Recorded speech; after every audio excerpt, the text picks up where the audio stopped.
Hello, everyone. Welcome back to Die Party Fulcrum, a Mutants and Masterminds game.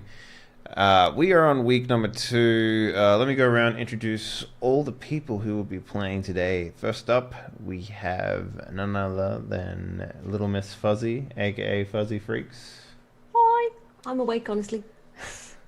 I think I'm the only one that's not this week, so go team. Oh man, the wheels are getting off by the end. I'm just gonna be like 4 a.m. just like, where am I?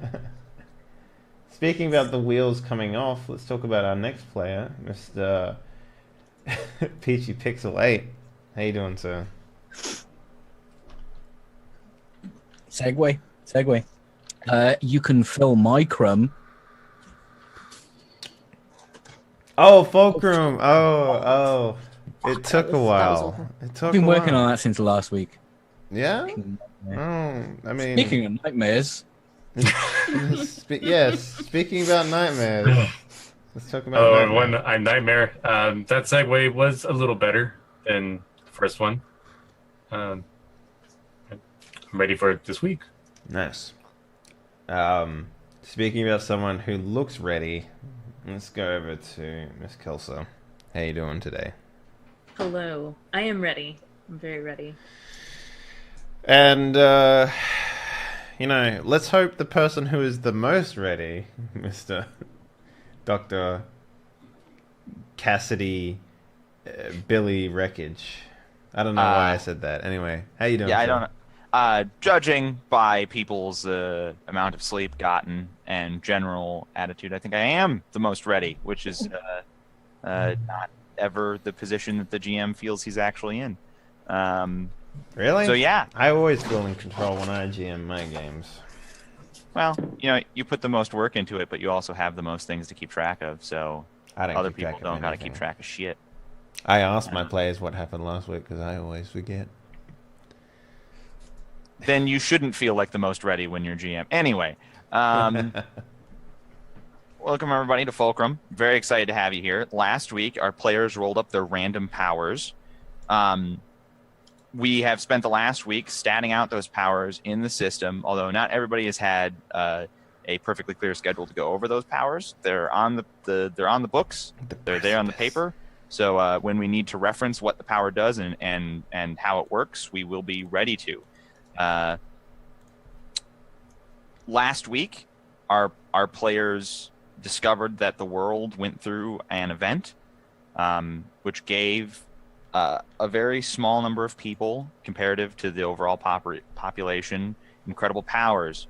But because the event was a two-dimensional plane of something that intersected the planet, major population centers were more affected than elsewhere. And so big cities like theirs that got hit have been cordoned off over the last 8 months by the United Nations Science and Security Task Force.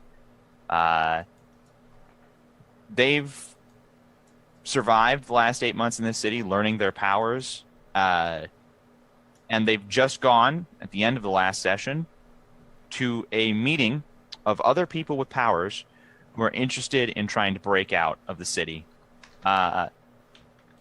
Many dozens of people have shown up, and we're just going to drop right into it back at that party, in that they've saved up extra rations and are handing out food, basically.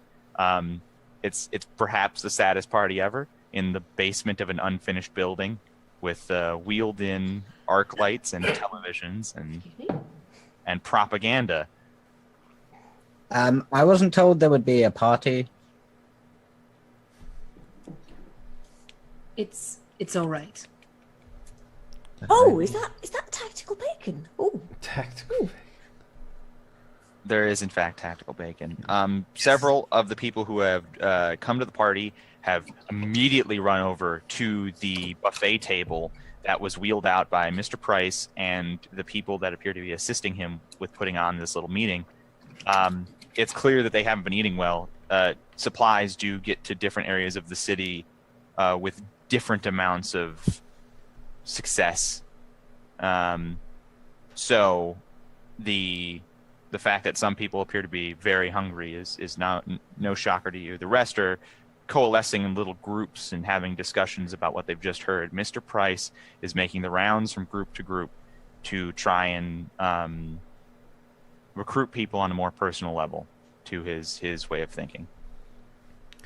Okay, is there anyone here that's like polar opposite of what he's trying to do that hasn't left? Because I know last time you mentioned that there was a lot of people that left during his like "I'm gonna make everyone leave" speech. So, well, no one's polar opposite, at least not vocally. However, you disagreed openly, and so did the horrific thing underneath the rags that seems to slither and move and was once perhaps human.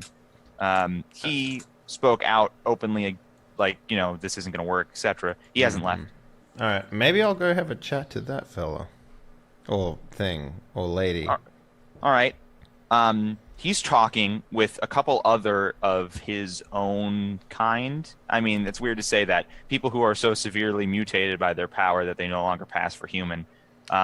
So you're going to have to give me a little bit of information here on the stigma that comes attached with them, even if I am myself mutated. Is that the word we're using? Anyway, people tend to use the term mutation for the people who have physical changes, like blue skin or horrible lizard monster, and they use well, the official documentation calls anybody who is affected by the event afflicted. But in common parlance, they tend to use the term mutation for the people who turned into monsters. Right. Okay. And is there any sort of, like, if I walk over to them, is the whole room going to be like, oh my god, is he really talking to that porcupine? They don't have a stigma with other people who have powers. They have more of a stigma with people who don't, because people who don't inaccurately have a stereotype that everybody who's horribly mutated is also incredibly dangerous, or everybody who got powers also got horribly mutated. So the ones that aren't visible with their mutation are probably more like the other people in this room who don't look like they've got like a tail coming out of them would be a lot more difficult to deal with, I guess, because you don't know people what who have mutations are they can't go through checkpoints, right? They can't deny being affected by the event, so they don't let them through a checkpoint. I mean, they can use the checkpoint, but then they will get detained. How did they make it here then? That's a good question.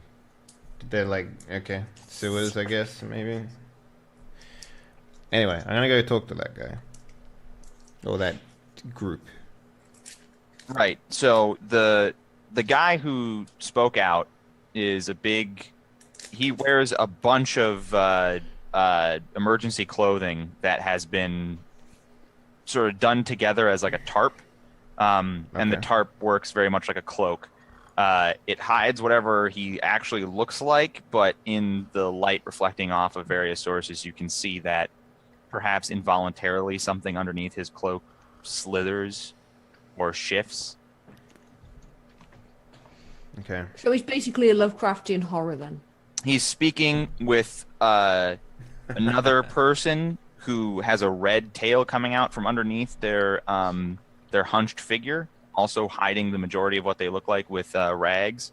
Cowboy? No, it's a much more like full-on dinosaur red tail. Not like a really cool demon tail. And the third person has blue skin and orange hair, and doesn't go out of their way to hide their form. But they're all sort of talking together, and they came in together.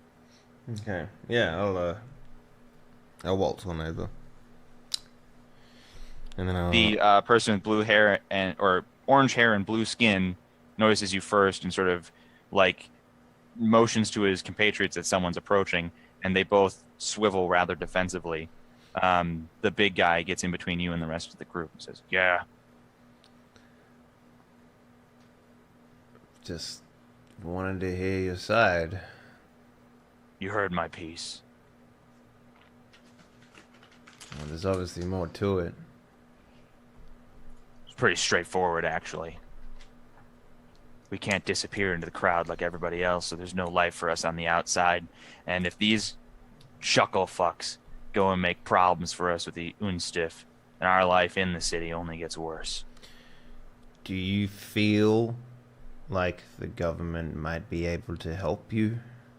If we felt like that, we would have turned ourselves in.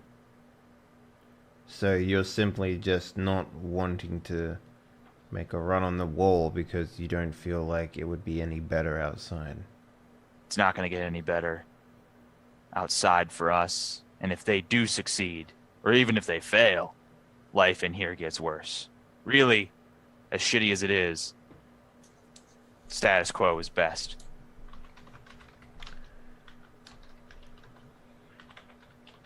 Do you feel that we need to do something about making this place a little safer for ourselves, rather than making a run at the wall? Ourselves? Oh yeah, there's a Look. reason I'm here. Look, man, I don't know what you have to deal with. But whatever it is, you normies are all the same. It's I not don't know that big about of a that. deal. So I sort of just look around. I'm just like, if I get cut even a little bit, I'll bleed out on this floor. I mean, that's shitty and all. But you can still walk up to the food lines. You can still walk up to the med lines. You can still use the checkpoints. You can still go out in daylight.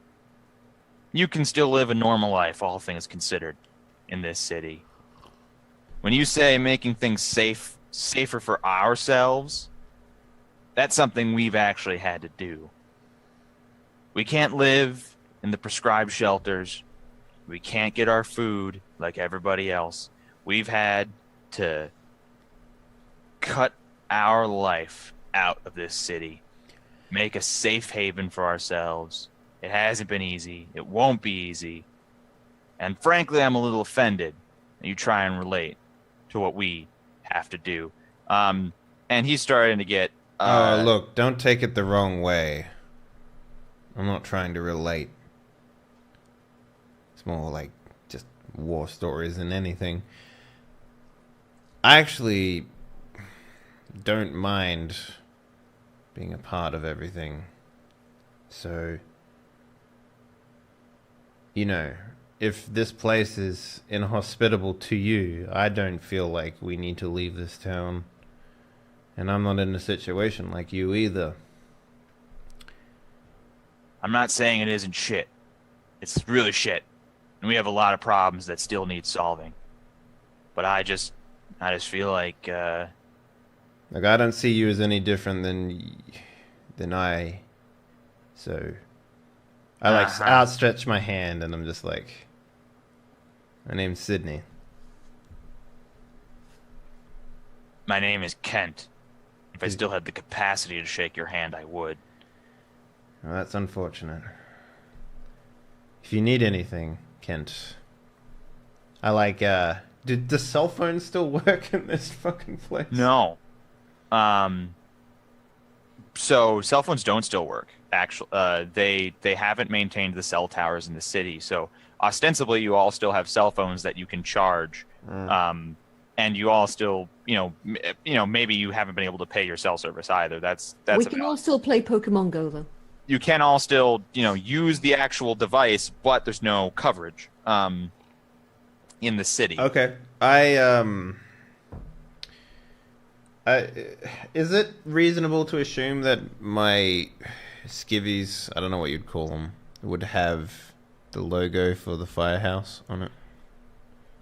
They will have like Canada City Fire Department, and then it will also say like Firehouse 3. Yeah. So I just sort of point at the badge or whatever, and I'm just like, if you're ever in dire straits, you and your friends will be welcome where I am. And I just sort of point at the firehouse logo, and I'm just like, I don't care what anyone says. We're in this together. And I don't feel like throwing ourselves against the government is going to be the way to handle that. At this point, I'll sort of come wandering up and be like, "Oh, hello! So you've made a friend there." Well, that's up to him to decide, I guess. Kent does some sort of snort. Hi. Aren't you just a bundle of sunshine? Are you talking to me or her? I mean, because I could be a bundle of sunshine. The person with the red tail places a hand on Kent's shoulder, and you see that their hand is also red. Is it like bipedal hand? Is he a velociraptor? That's what I'm asking. It's a human hand, but it's also red. Okay.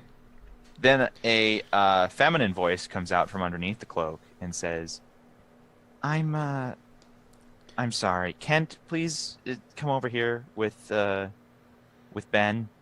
I really apologize. My name is Elizabeth. Kent needs to cool off. We're gonna stay for a little while longer, but Kent needs some time alone. He has some issues controlling his emotions. Oh, that's quite all right. No worries. I'm Tiffany. Pleased to meet you. Nice to meet you, Tiffany. I'll speak with you later. I have to tend to Kent for a second. And you can see that Kent is sort of fuming, and his shoulders are sort of heaving up and down. Aubrey, I assume you're with Dirk. Yep. I'm kind of playing social buffer. Right. Aaron, what are you with them as well, or did you go elsewhere? I am at the buffet table, stuffing my face. Aaron, you're eating. Tactical bacon. Mm-hmm. Aubrey and Dirk. A man who's been going from group to group approaches you. He is wearing clothing that he's clearly sewn himself, perhaps out of emergency clothing, and it has been dyed.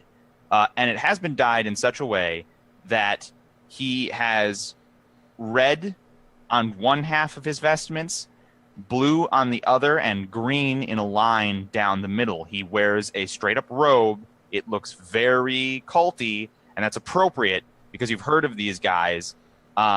They are a religion that has formed as a result of the event. Are they called the Divide? No. Okay. I could have sworn that they would be called the Divide. What are they called? They are called the Order of the Fulcrum. Oh, he said the name of That's the a bit game. cooler than Divide, just saying. Title drops, yo. Roll credits. When he looks at me, I've got one of those cardboard party hats on with the like.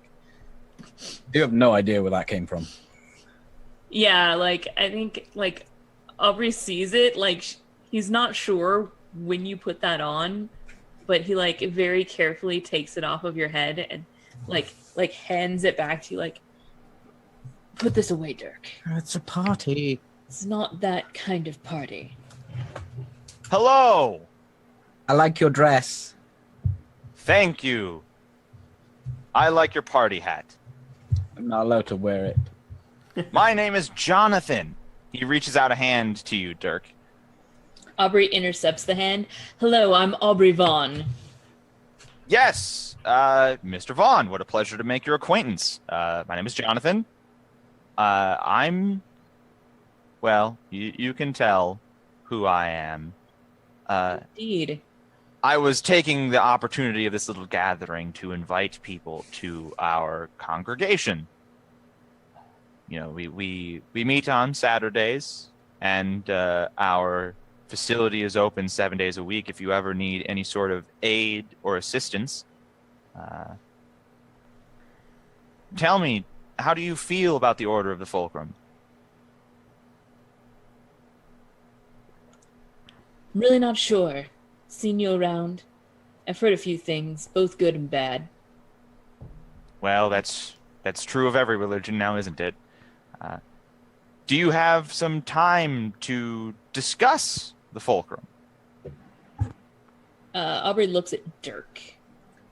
Do you have a newsletter?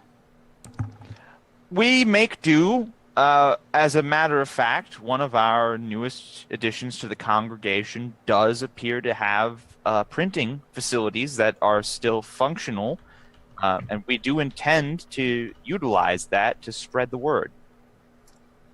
My address is the fire station. I rattle off the address. Yes, we will make sure. Calling. We will make sure that you get some of our information when that starts going out. Sydney sneezes in the corner.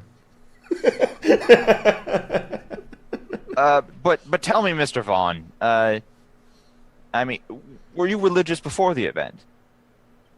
Not particularly. I understand. I myself considered myself an atheist.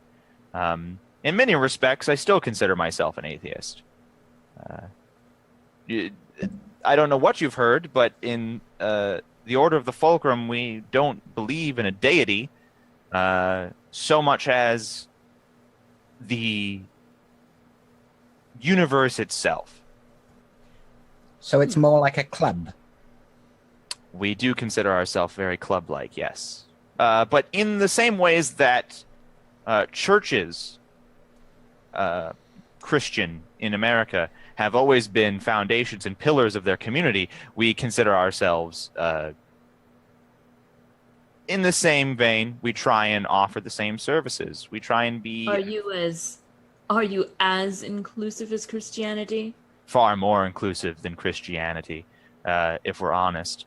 I don't believe that there is a old white-bearded man in the sky judging me on what I do and don't do, but I do believe that the universe has selected us, perhaps inadvertently, perhaps inevitably. We believe that the Fulcrum is a force of change, and that we must accept that change and embrace it and learn all we can from it in order to understand our place in the universe. It defies what we previously knew to be science. It verges on magic, and as a result, our scientific understanding of the universe must change with it. It would be like if science had discovered the existence of a soul. Science is still real, it still works, but we need to reconceptualize our place in it.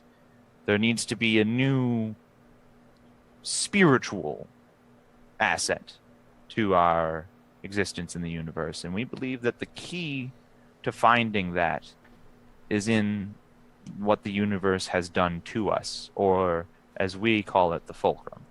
As he's talking, I'm trying to figure out if he's giving me a sales pitch, does this feel rehearsed, like he says this to pretty much everyone, or is he speaking from the heart? All right, now that'll be an insight roll. Just real quickly, Wreckage, is that what people are calling it? Are people calling it the Fulcrum Line, or are they calling it something along those lines? Like, what is the general Common name? parlance is the event. The Church of the Fulcrum calls it the Fulcrum. And what are people calling the actual, like, line in the ground, though? They're calling it the event, because the event literally is only So the it's line. called, like, the event line, if it's The referred Event to... Horizon. Roll credits. Oh no. You know what I mean? Like when they refer to, like, the actual line in the ground that was made.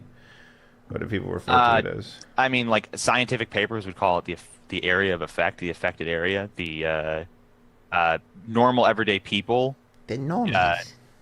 they call it, you know, typically everyday people will call it the wall or the UNSFT science facility or whatever thing has gone up where that is. They'll just refer to it as that thing. So, for example, the floppy line. in this city, as a science facility is over the entire line, they just say, you know, on this side of the science facility, on that side of the science facility. So there's even a science facility, like, within our own street? No. Well, yeah. So if you refer to the map, as a matter of fact, in Roll20, I've put up a little key of things. Your old home address was actually towards the edge of the wall. But you can see on the map the science facility as it intersects the city. You can see the fire station, and you can see where you guys currently are. Oh, I see. Okay. You can also see checkpoints. Right. So, your insight check. This guy is very sincere, very loosey-goosey. It does not feel like he rehearses this. If anything, it feels like he is very genuinely interested in whether or not you guys are interested in believing what he's saying. Like, he's having a conversation with you that he may have had several times, but not in a way that's rehearsed. I'll have sort of been sort of like ambling up behind us, like, sounds like a lot of old tut to me, to be honest with you. They have a newsletter. I'm sorry, I didn't catch your name. I'm Jonathan. Yeah, Tiffany, nice to meet you. Nice to meet you, Tiffany. What was that you were saying? Oh, I was just saying it sounds completely just codswallop. Nothing personal. I don't do. No, physics, you know. I appreciate that, but I would like to know your reasoning, if that's all right with you. Because it sounds like a load of old codswallop. What about it doesn't sound plausible in light of what has happened? All of it. Well, I mean, you can't really change an opinion that hasn't fully formed, if you don't mind me saying. Sounds very overarching, very vague. Anyway, Toned. Give him a chance, Tiffany. I'm listening. as long as he cites his sources. Well, my source is what has happened.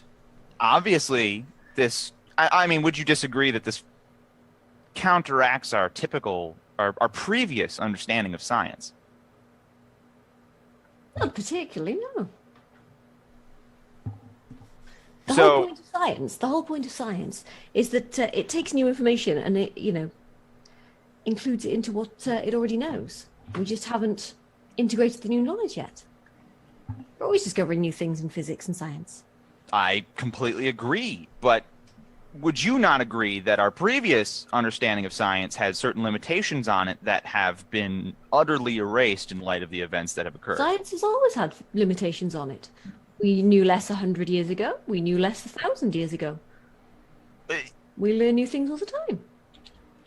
Yes, but for a very long time, things hadn't changed. Our understanding was very set, and No, things had changed quite a lot. Did you not keep up with physics? as a matter of fact, I did. Okay. And the basics have only been extrapolated upon. Quantum theory never flew in the face of anything that had come before it. The last time that a scientific theory really shook things up was general relativity, and that was almost 100 years ago. No, it really... You really haven't been keeping up with more recent things, have you? Have you seen what they've been doing at CERN? Like, I think at this point, Aubrey, puts his arm around Jonathan and, kind of steers him away from Tiffany and is like, you're not really talking about the scientific portions about this. You're talking about the spiritual ones. Am I right? Well, I'm sort of offended by the assertion that it's not time to change our previous way of thinking. The idea that this is purely natural and doesn't verge on the supernatural is offensive to me, to some degree. There's no such thing as the supernatural. He's again, walking away from Tiffany, stop this. And he's like, I'll be honest, what I can do now is not what you'd call natural. It's not exactly what you'd call science either. Many people agree with you, and I would invite you to join our congregation on Saturdays and indeed any day that you wish to join us. We have, there's no way around it really. We've repurposed a church that used to exist in Canada City It's the old How Lutheran. apropos. It's the old Lutheran one, the one with the sort of Gothic architecture that used to exist just outside of downtown on the on 5th and 6th. And I will mark it on your map now so you understand, because obviously you don't actually know the layout of fictional Canada City. Mhm. It's a lot like yes. real Canada City. It's almost identical to the real Canada That used City. to be a great Pokestop. Go by the gym on there twice a week. I wonder how long. Actually, before it was a Pokestop, it was an ingress stop. Pokemon Go no just one took them over. played Ingress. Dirk. No one. I did. No, I'm pretty sure. You'd have to leave your house for that. So. Well, it's been a pleasure, and as if the Order of the Fulcrum can do anything for you or anyone you're staying with, do please reach out to us. We're all in this together, after all. Yeah, and Aubrey then shakes his hand and says, "Thank you. I'll be certain to come by the church sometime. I'm very interested in hearing what you have to say." He nods, shakes her hand, and goes off to the next group. Don't forget the newsletters. I don't think I he will. can't believe you would give that man the time of day. I like start to pull out the party hat, and I look, People. And Look overall. Aubrey like shushes you and puts it back. put it back. I can't believe you're like, he's just preying on the superstitions of innocent people. I'm sure he'd be a great source of information. On bollocks, yeah. Technically, string theory does allow for this. Exactly. Nothing unscientific about it. It's just because we don't know what it is doesn't mean it's supernatural. But I haven't read the newsletter yet, so. Newsletter. It's bound to be tat though. Yeah, he Aubrey just rolls his eyes. Listen, it's not about what they're saying and what they're selling. It's about where people are gathering to listen to it. Why? You don't know much about social networking, do you? I'm a librarian. She probably has a I MySpace. figured as much. I do not have a MySpace. Still got my GeoCities. Hey, my GeoCities page was amazing. But Well, you anyway, two are- I know plenty about networking. We had the mothers group on Monday, and we had the children's reading group on Tuesday, and then Wednesday was the OAP's book club. So yes, I know plenty about social networking. Thank you very much. Well then, you know all of this. Where did all of those people gather? At the library. Of course. Did you learn very much listening to them? Well, I learned that little Timmy had a bladder problem, and that Audrey's mum apparently liked to slap Audrey's dad on the bottom while they didn't have any clothes on. And let me see. Oh, yeah, and Right. Mrs. Jones and Mr. Smith were having a torrid affair. I caught them in the stacks once. It was disgusting. Now, Dirk's eating popcorn. think about it. Think about it, Tiffany. You learned all of that there at the library. You learn the same sorts of things. Who has powers, what they are, maybe? If I go to these meetings. You could just ask people. I don't think that's how it works. You asked me, and I told you. We'd been living in the fire station for 2 weeks. 8 months. Yeah, probably eight. When I ask her. Oh, right. So, let's cut over to Aaron. Well, Aaron. I just have like an armful of like MREs. I'm just dipping my hand in one. I'm just staring at everyone. Yeah, there are several other people who find themselves in a very similar position to you, crowded around the buffet table. Everyone in the party has come and gone, grabbed an MRE and eaten it, grabbed an emergency ration and left. But as well as you, just because of your voracious appetite, there are several people who look rather malnourished that seem to be taking quite heartily into this opportunity at the table and are, if not stuffing their faces, then stuffing their pockets.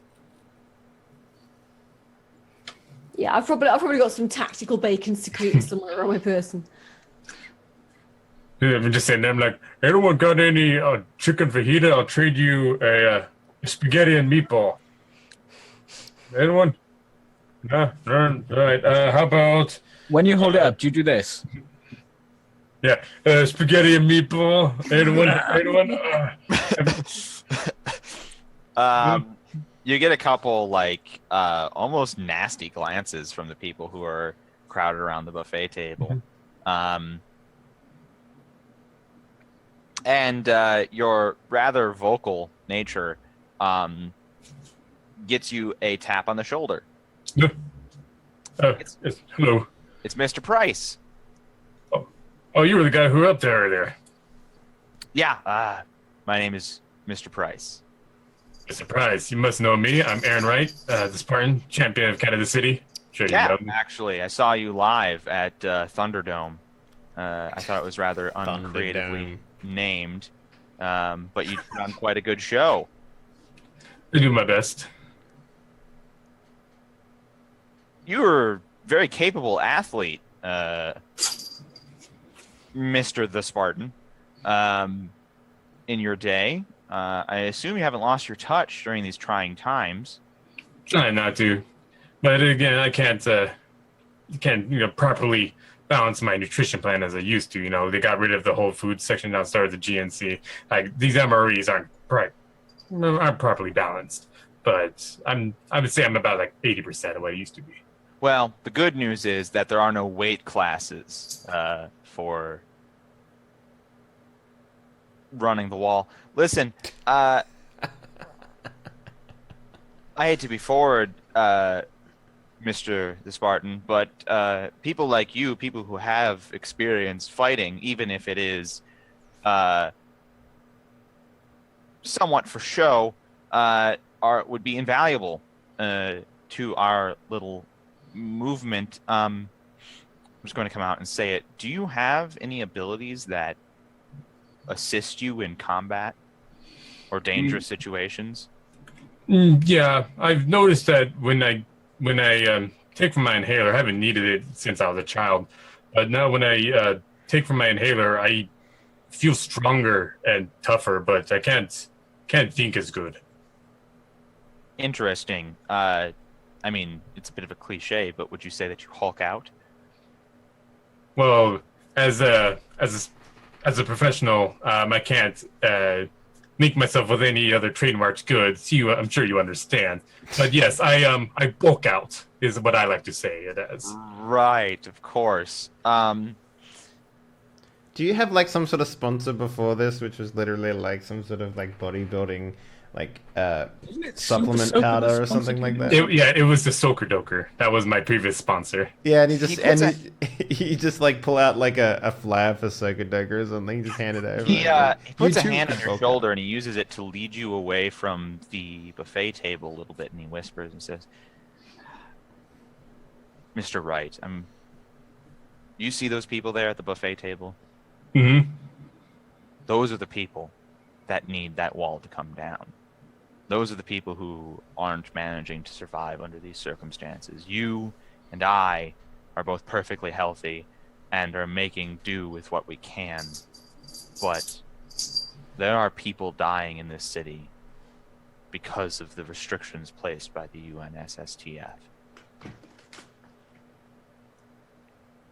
So what do you want me to do about it? I'm glad you asked. I need some capable individuals to volunteer for a perfectly preliminary, perfectly non-committal task that needs doing before going to run on the wall.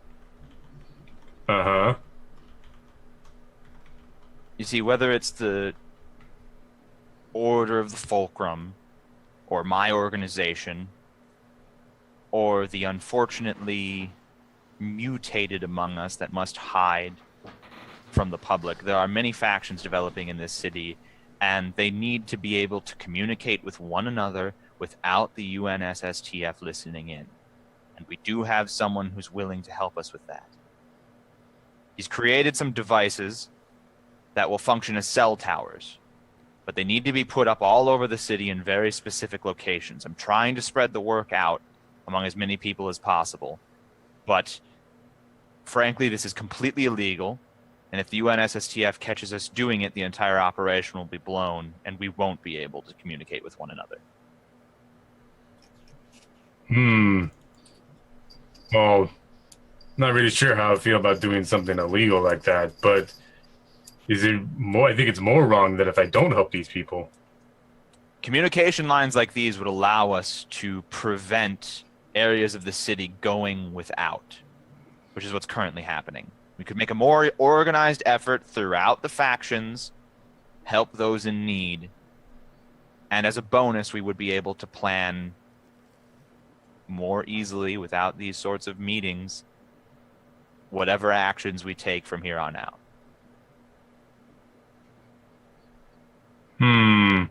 Well, I have a couple other people relying on me. I'll ask them, and then I'll make sure I get back to you, Mr. Price. Thank you, Mr. Wright. We will be here for the rest of the evening, so take your time. Okay, I can do that. I mean, yeah, I can talk to them, not take my time. We shouldn't take too long. He goes off to talk to another group of people after shaking your hand again. Bear in mind, this man is going to get less clever.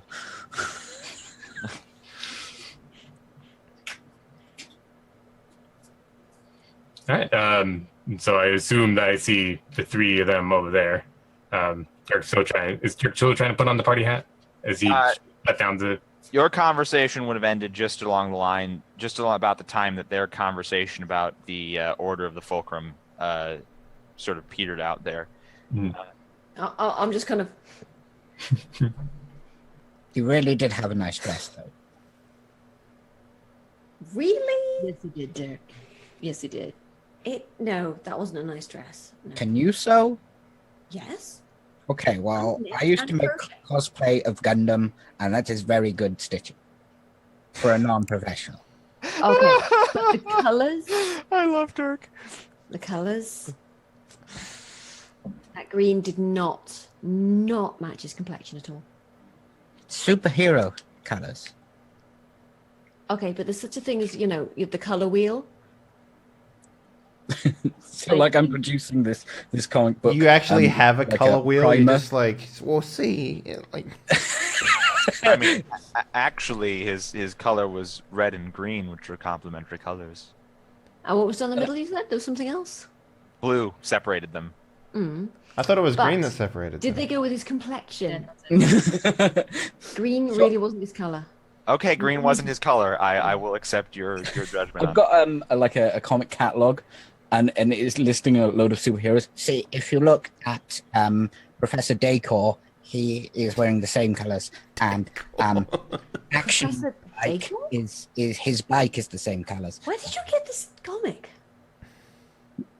The comic just suddenly disappears. Yeah. Where? That's pristine. I hope you've been keeping that in the proper slipcover.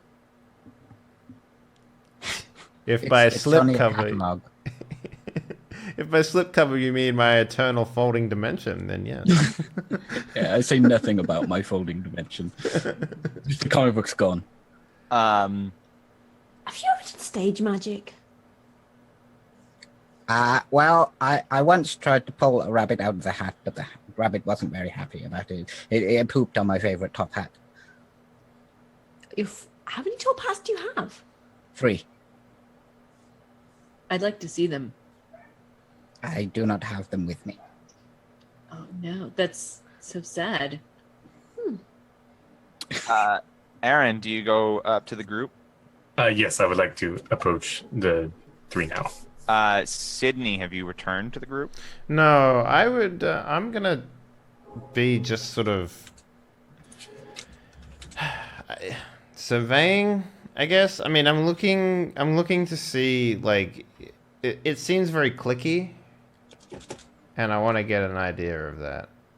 So, Now, Mr. you Price. mentioned something earlier about skills going up, or is it just abilities that went up? Skills did not go up. You mentioned something about specifically about stealth, though. Yeah, everybody got 2 in stealth. Okay. Do I put that on the sheet? I've already put it on the sheet. Mine still says 0 though, so. Ah, well, in that case, the sheet did not save, or you're using an older version because it didn't update for some reason. Okay, that's cool. Yeah. If possible, can I make a perception check or something? No, there's no need. Okay. You can see that Mr. Price is going from group to group. You can see that although you haven't gotten his name yet, Jonathan, but the man who's clearly wearing vestments from that religion that you've heard about, is going from group to group. The mutants who've shown up are in a group, and other than that, there does not seem to be any form of clicking going on. It's mostly groups of people. There's some people who came in together, obviously, but they're mostly just schmoozing and socializing and forming transient groups that then break up and go talk to other people as conversations die down. I mean, now that Dirk has kind of been reconnected with some of the other people from our party, Aubrey wants to go and because this is the absolutely perfect out for Aubrey, to see if he can pick up someone for the night. Well, You're the type of person that tries to get laid at a rally party, aren't you? Absolutely. Yeah. So, I'm going to make an executive decision here and say that Aubrey disappears, but we won't say for sure how or why until next week. I like that idea. Kelsa has to go. Unfortunate scheduling error that cannot be avoided. So we're going to go to break and allow that to transpire. And then we're going to come right back and finish out with the rest of the cast. Her character having been thusly written out of the story so that there is no conflict.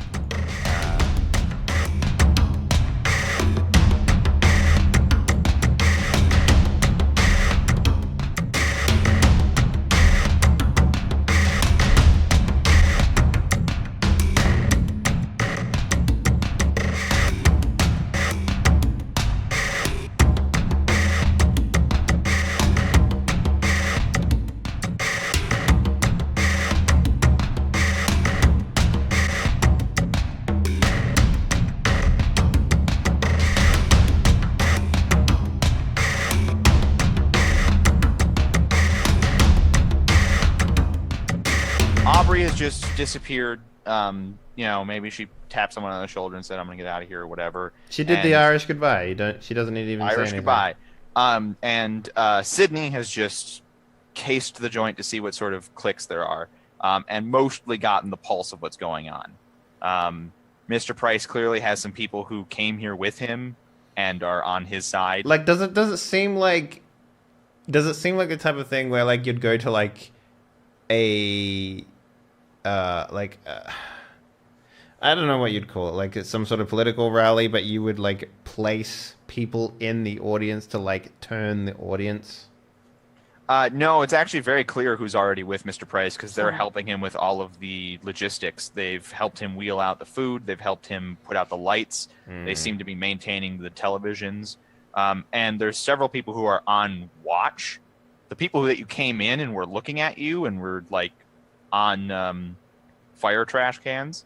There's no hidden encouragers, I think is what he's aiming at, right? Right. Well, and No even packs, no shills. you had a very public debate and no one really tried to talk you down or tried to rally the group up in at this point he's going to people completely by himself, talking by himself with groups of people, and every once in a while you can see that they start nodding their head and start shaking hands or start shaking their head and like saying I'm sorry, I'm not interested. It's very hit or miss. Okay. But Aaron, Yeah. you're gonna go talk to your friends about it. Yes. So Eric and Tiffany are right next to each other. And I'd go up and it's like, hey, that Mr. Price guy asked me to help him set up some cell phone towers. I would sort of waltz over at this, I guess. I mean, So you just Cell phone towers? Yeah, he said that he's got these towers that he needs us to set up so that he can help feed people. did he happen to mention who benefits from this? He said everyone benefits from this.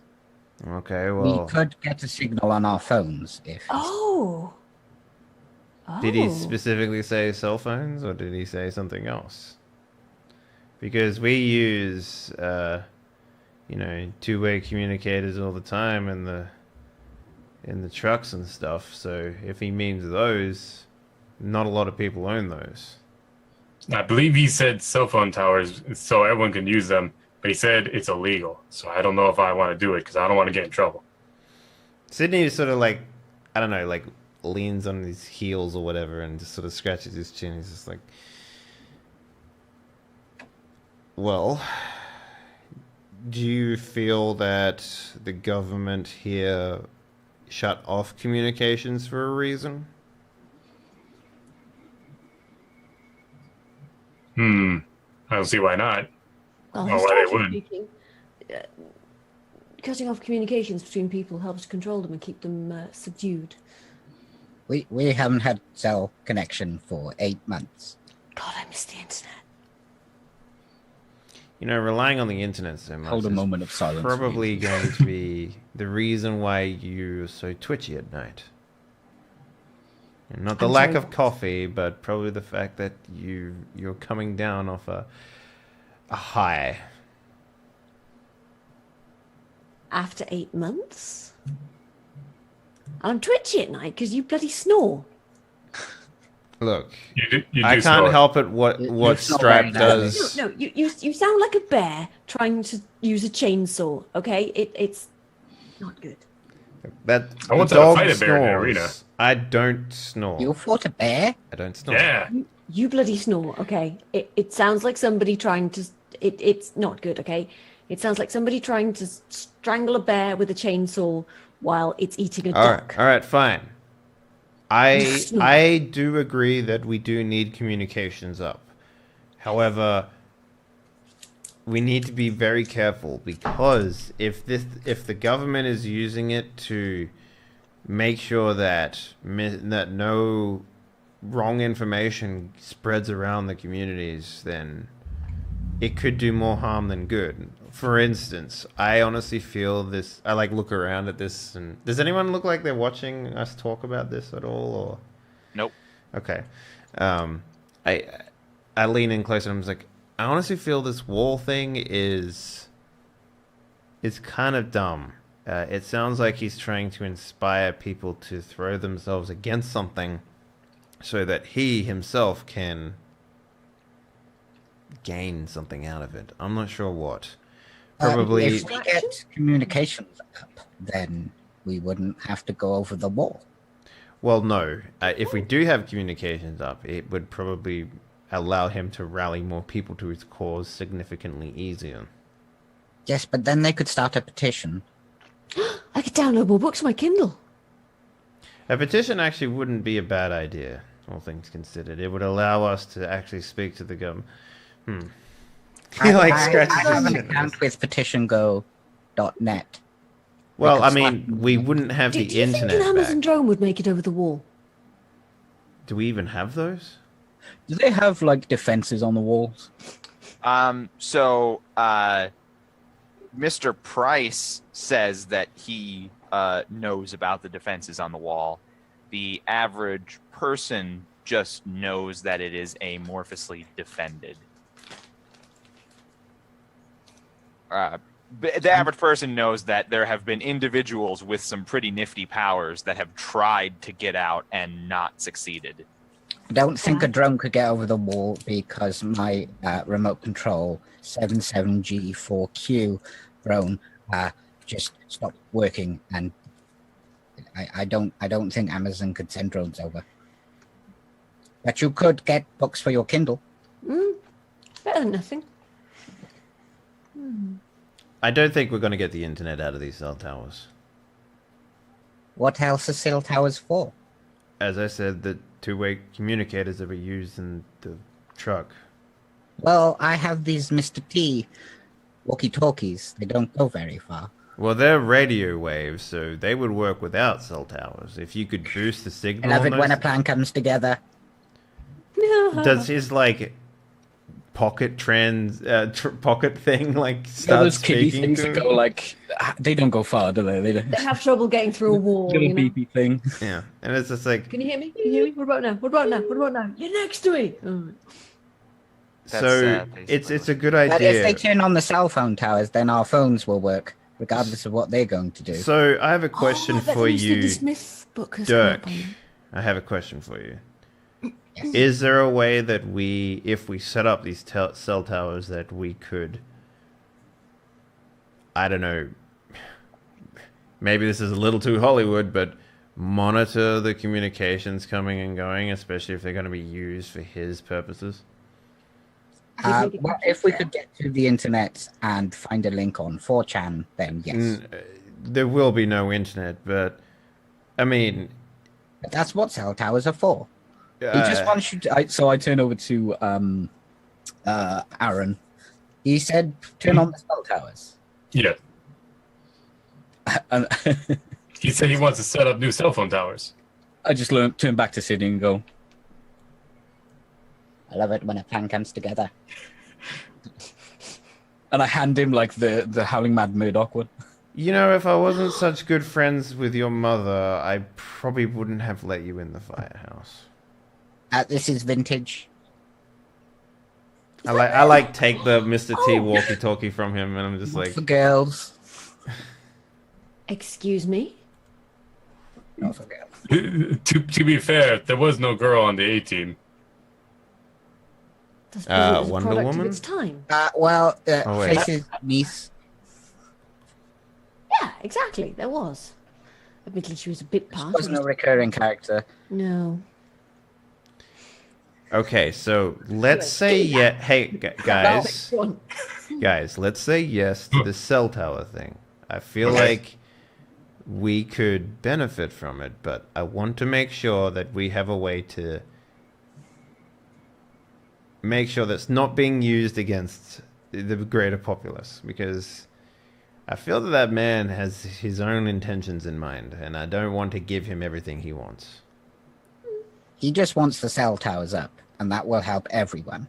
I turn to Aaron, I'm just like, what else did he say? He said he wants me to help him with the wall. Yeah, that's what I thought. I Let's don't know what he get meant. let's get the cell towers up, but let's not make sure that he finds more people to throw at a wall. Okay, he said he was going to ask the other people to help spread out the towers because he needs a lot of them. Not like That's 5. what he told me. Spread out the towers. I don't know. He just said to. I told him I'd talk to him after I talked to you guys about helping with the towers. Does the fire station have a radio tower on the top? Probably. Yep. Okay. Interesting.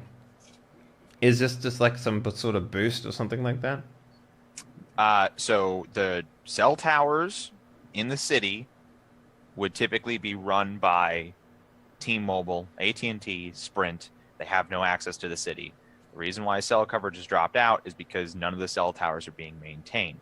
What Mr. Price told Aaron specifically, but that Aaron miscommunicated because Aaron isn't super intelligent, which is fine with me, No, that's fine. Yeah. is that he has a guy who has developed a device that will allow people to use their cell phones in the city, but they need to be spread out in order to get coverage. They need to be spread out like cell towers. but he didn't tell us that, right? He told Aaron that. Aaron didn't communicate that specifically to the rest of the group. Okay. Well, I guess we all look at Aaron and it's like, well, do you want to wave him over or something? I mean, Sure. Mr. Price. He's speaking with a group of people, but he sort of does like the one moment, please.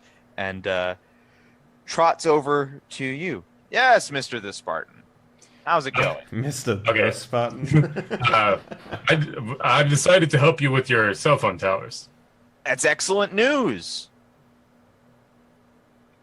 I So, have a couple what of do I gotta do? questions, if you don't mind, Mr. Price. Oh, yeah. Ah, yes. I believe you introduced yourself as Mr. Joshua. Did I say my name last time? Yes. I'm Tiffany. Hi. Nice to meet you, Tiffany. And you are? Hello. Nice to meet you. What were your concerns, Mr. Joshua? You mentioned to Aaron here that there would be an illegal modification being made to these towers. The UNSSTF has forbid civilian communications of any kind. That includes pirate radio, pirate internet, and in this case, pirate cell phone coverage. I can't get on myfreecams.net. No, you can't get on the internet. This will be the first step in restoring our connection to the outside world. So, doing this, it will allow the general populace to have access to the internet and to phones again? Well, Or first just phones. We'll have to do a bit more to get access to the internet outside of the city. But if these go up, then everybody within the city will be able to communicate to each other with their cell phones. Just locally, right. And For now. We are planning on connecting this network once it goes up to the outside world, but that will be an additional task. Now, you mentioned that this gentleman created this specifically. Yes. Are you limiting it to just whoever created it and yourself? That would defeat the purpose of intercity communication. Just making sure where your intentions lie. If I only needed to talk to my people, then I would be able to do that just fine. But I need everybody to talk to everybody if we're going... I make no bones about it, Mr. Joshua. If I'm going to succeed on bringing down the wall, I need everyone to talk to everyone. I need the Order of the Fulcrum to be able to talk to the people living in the Target on 34th and 5th. I need See, my this is group where we to talk to disagree, your group. because I believe putting up communications again is a good thing. However, I don't believe in your intentions with those communications. Well, fuck you. If I'm going to help put up these communications, then I'm going to use them as I damn well please, just like everyone else will be allowed to. If you would rather me not be able to talk to people so that no one can talk to people, well, then I think you're immature, Mr. Joshua. No, I think I'm you're not being petty saying just that. because you disagree. I'm saying that the communication is a great idea. I just hope that you won't be abusing whatever power you install. I don't know if I you're will going to put fully a back end utilize the in there. I don't communications. know what this man of yours is creating. None of us He's know that created aside from you. Impromptu cell towers. That Or rather, devices that can easily be installed to existing radio antenna that will be able to function as cell towers. He is, in fact, a gifted individual. This technology would not be possible with normal means. and that's what worries me. I would like internet. Yes, we all would. I don't know what Mr. Joshua's problem is necessarily, but that's fine. I'm not asking for your help. I've asked for Mr. Wright's help. Hashtag free internet. You'll be able to hashtag again as well. I don't install ad blocker. Mr. Wright, I'm going to be perfectly frank. There are quite a lot of these devices that need to go up around the city. I don't expect you to do more than your fair share. If you'll follow me, I can direct you to a map that points out what we believe to be good locations for these devices, and then it'll be up to you and anybody that you intend to work with to decide which you believe that you can actually reach successfully. Okay. Yes. All right. Wait. Hold on. Okay. Right. So you're gonna give me a map, I'm going to get these things. I'm going to go to the towers. I'm sorry, I didn't catch your last name, Tiffany. Oh, Jones. Mrs. Jones. Miss. Ms. If you Miss will. Jones. Ms. Ms. Jones. Ms. He sort of gives you a look. I hate to impose upon you, but are you a gifted individual? Well, I was in the gifted program at school, I suppose. Yes, I mean, I scored quite highly in most of my tests. Yes. I mean, in the super power. Oh, right. Yes. Yes. Somewhat. Yes.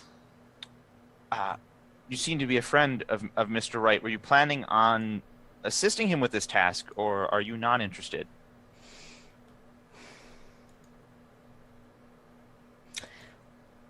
Well, I do think that returning internet to the city would be a very, very good thing. So, yes, I think I'll help. Yes.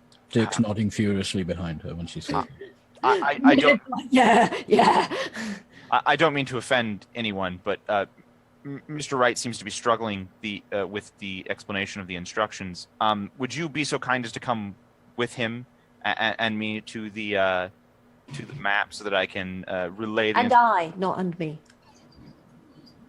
Yes, thank you. But would you be so kind to accompany us? Of course, yes. All right. Right this way, please. We have the map set up just behind the television in the staging area. And so Mr. Price tries to lead you where the buffet table was wheeled out from, which is basically like a room behind the big monitor that they set up and were previously displaying things on. Aaron and Tiffany both going? Aaron's going. Or was it just Tiffany? Tiffany and Aaron have both been asked to come. No one's being stopped from following. Are you going, Aaron? Yeah, Aaron's going. I'm going as well because internet. I'll sort of... I'll look back at Sydney. And then I'll look at the other two. I was like, just go with them.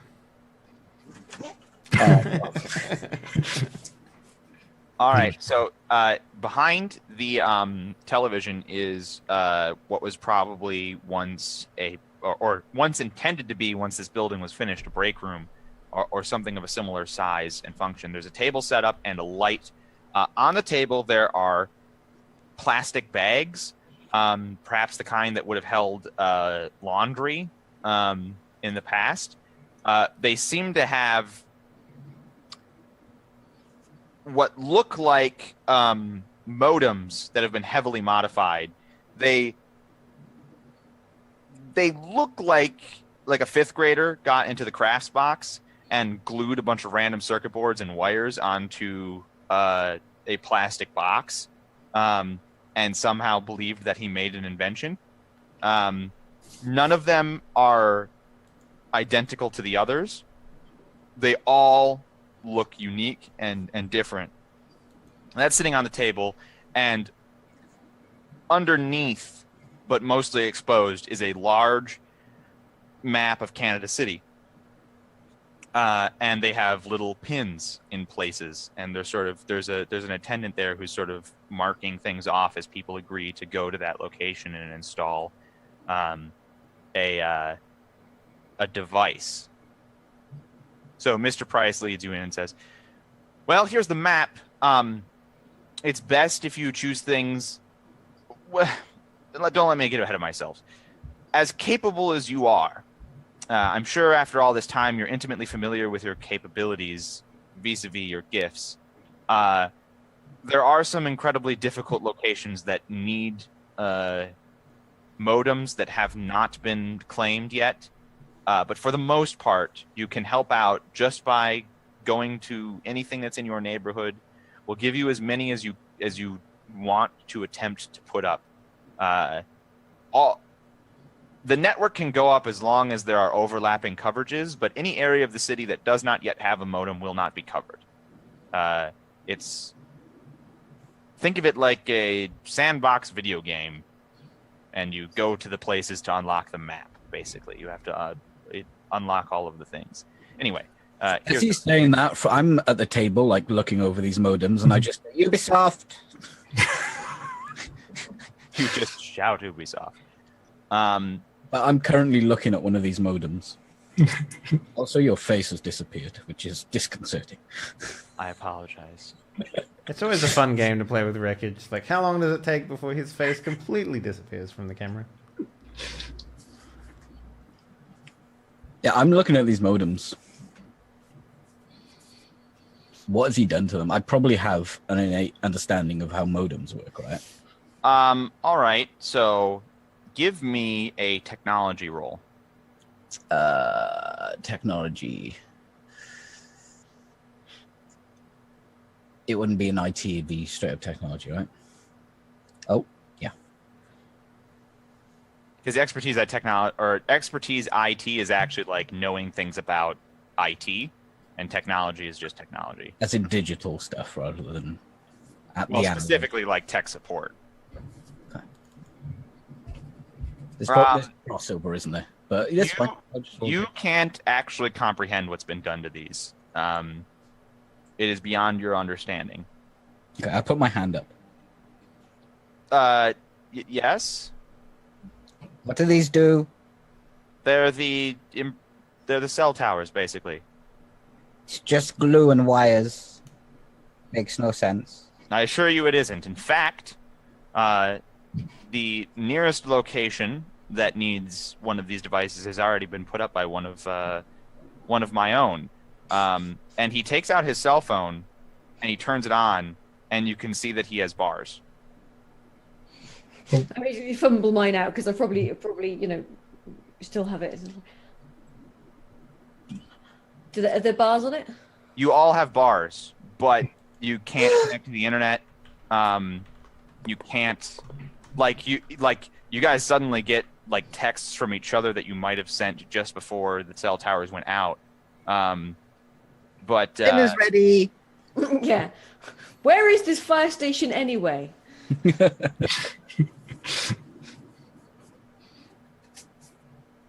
Oh, that's a lot of missed calls from my agent. Dirk, did you want to say something?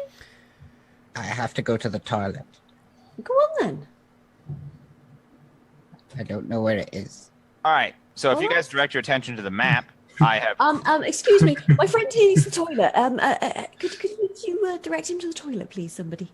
I'm very sorry. We only have porta potty. Can't you use your pocket dimension for like that stuff? Not pissing in my pocket dimension. Yeah. My common collection is soggy. Oh, For the sake of the party, we've left them just outside the entrance to the building. So if you go back up that dirt ramp that you took down here, How many people are watching the table right now? the table with the devices. There are 3 attendants in this room, and they seem to be like keeping stock of who they've sent where and who they've given devices to, and etc. Would it be feasible for me to try and sneak one of these and get a better look, like open it up if I was hidden somewhere? How does your pocket dimension work? Has that been decided? Can you just grab something and just... Yeah?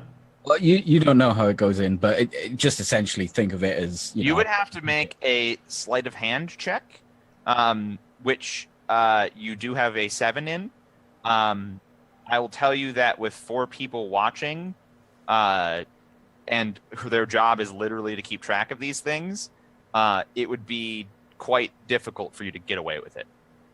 We're talking more than 20 here. Your difficulty for... I'm not supposed to tell you exactly. Oh, okay.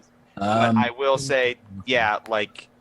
Make an inside check. It would be considered a formidable task on the difficulty. Okay, I don't think I'm ready for that. I'm just going to go. So the difficulty scale for those, which is something I can give you, they go up by 5s, and it's very easy, average, tough, challenging, formidable, heroic, super heroic, and nearly impossible. Nearly impossible tasks literally cannot be accomplished except for with massive bonuses. So just to put that into perspective. Okay, I don't think I can do this, so I'm just going to go to the toilet. You technically have enough points in sleight of hand. Technically having enough and actually being able to do that. the actual, like, you're technically capable of succeeding at it, but it would be difficult. So you just go to the porta potties. If you guys direct your attentions to the minimap in Roll20, I have crudely marked where they say they need these devices placed in order to coverage the entire city. They have already placed one nearby the meeting location. They just need these other ones done. He does go out of his way to point out the 4 that are very near the science facility throughout the city. He says, these 4 are going to be more difficult than the others. They are nearest the science facility and therefore most heavily patrolled. Most cameras, BDB cameras, look in that area. We haven't had anybody volunteer to try and place these yet. They are the most difficult. I'm not trying to pressure you or anything. I'm just trying to let you know that it will take people of particular talent to safely install these. And as long as these aren't installed, these are the ones that would connect the north half of the city and the south half of the city. So those will eventually be necessary in order for the city to communicate with itself. But are there, I don't know where you're staying or what your neighborhood is, but is there any that leap out to you as being some that you can volunteer for? Yeah, there's a couple at the south I want to get, but I don't know if I feel comfortable making someone else do the dangerous job by this, what'd you call it again? Well, you're not really set up for, stealth and such, are No. you? I'm kind of big and loud. Yeah, you're a bit conspicuous, so, I'd say it'd be more dangerous you do the, the dangerous ones than other people. I mean, I could perhaps take a crack at one of the, the more difficult ones, perhaps. Mrs. Jones, you feel particularly talented in this stealthy persuasion? Somewhat, yes. Interesting. It's quite hard to see from certain angles. Interesting. Well, there is. I will say that this one, in particular, is of the 4 closest to the science facility, the furthest. If you feel comfortable volunteering to do that one, you could maybe try it as a trial run and see if it's particularly. Why not? Yes. Mr. Wright, you said there are a few in the south that you believe you can get. Most of them in the middle of the city are trivial. They're just a matter of scaling a building which might have locked doors. No door can hold a Spartan. Yes, exactly. So, how many were you interested in? And now, keep in mind that we don't have an expectation that you will necessarily. You don't have to succeed. We have extras, but we do like to keep track of which ones you intend to put up. I like this one, and I like this one. I couldn't find my finger. That one. All right. Well then. What do I do with all these fingers? Here are 3 devices between the 2 of you. I hope you success, and if you find the task You wish a success, not you hope a success. She's good with books. I mean, Bo. You would hope we have success, or hope we achieve success, or wish a success. You don't hope as success. That's grammatically incorrect. Okay. Here are 3. If you find the task particularly easy, you may return here to acquire more. Once the city is covered, then we can move to phase 2 of actually getting us access to the internet outside of the city. So you and your associate, I'm sure, are particularly interested in accomplishing those goals. Tiffany is such a bitch. She's not a bitch. She's just a complete grammar Nazi. So, anyway, they hand you 3 of these devices.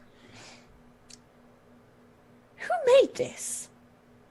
It's a mess. He's a particularly talented individual in the city. Do his hands consist of nothing but thumbs? I haven't had the pleasure of seeing him. Is this craft glue? I'm not familiar with his methods, but they do work, as you can see from the coverage on your cell phone. I know, but this Yep, that's definitely craft glue. I know that taste. Whatever works. Did you just lick it? Yeah. Don't lick the electronics. All right. So Mr. Price sort of shepherds you back out into the party proper, and then gives you a nod and goes to talk to someone else, some other group of people. So what'd you find out? This thing. He wants us to put them up, and it'll give us cell phone coverage. I just look at it. I don't take it or anything. I'm just like, okay, what about where the towers are? All right, see, I was smart about this one. I got 2 by the fire station, and we're gonna take one of them by the what's the place called again? The floppy base. The floppy base, yes, that's Yeah, right. that He one. did mention that if we wanted to have connection, that it would need to be connected to the other towers. Mm-hmm. So the 2 that we got for the fire station, are they going to be able to be connected to the rest of them? They're shortwave radio, well, cell phones. They're shortwave radio devices. With UHF? I'm not sure, but yes. Okay. Well, I didn't read up much on how cell phones operate. apparently this is how this magical cell phone works. But yes, I'll be Going doing... on an adventure. I just like here behind you guys. There you go, Dirk. You find the bathroom, okay? Yes. Okay. We got the fancy boxes, Well, and we're gonna put them on the towers. I like hold my hands out for them. I hand mine to Dirk. And don't lick it. She told me not to lick it. Why would I lick an electronic device? I wanted to know if it was glue. Okay. It apparently is craft glue. And then my hands come up and they're gone. Oh, he knows How do you magic. do that? so Right. I'm particularly interested. I'm going to Records- start just firtling through your clothes slightly, just like, what? Stop! Help! Please! Calm A down. bunch of people in the party turn to look and see you like Okay. manhandling the nerd.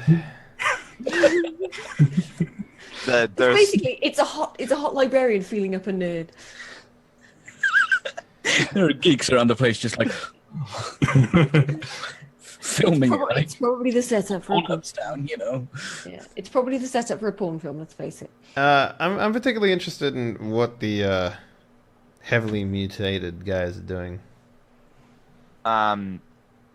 that looks like they've gotten some food and are still back in their corner. They're being enjoying- broody and heavily mutated. They are being broody and heavily mutated, and it seems like Elizabeth is tending to Kent as best she can, soothing him. I and turn to Dirk and I'm like, you got a pencil and paper in there somewhere?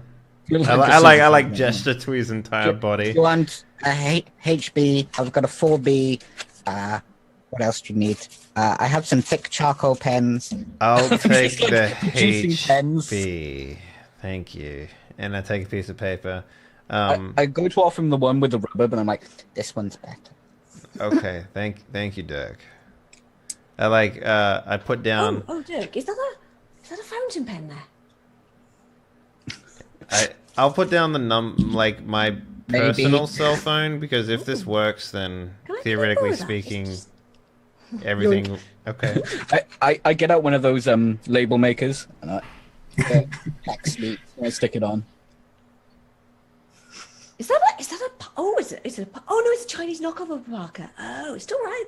These are supposed to be really good, really cheap but really good. Yes. Oh, and it's always the reservoir. Nice, very nice. So yeah, I'll put down the cell phone for myself, and maybe, I don't know, does the station direct line? I guess I don't know if that would work under these circumstances. Probably not. But I put it down all the same. Landline, no. Yeah, I'll put it down all the same, and also the address, and then I'll just walk over to the red lady. I don't know, the tail lady. I forget her name. Elizabeth. Yeah. Sydney, hi. Hi. Listen, there's some sort of formative action to like turn on the cell phones again. Yes, we've heard. We've volunteered to put up the modem in our area. She sort of shows the device that she's got under her cloak. Great. I honestly think that guy doesn't like me very much, but we're going to be doing the same. So You did openly criticize his plan. it's a dumb plan. Anyway, the cell tower is a great plan, though, and I wanted to give your group a way of contacting us. I hand over a piece of paper. Says, and he goes, "Fat lot of good it'll do. Ain't nobody volunteering. Half the city's gonna be unconnected from the other half." Well, I would volunteer to connect the two together. Which side are you on, the south or the north?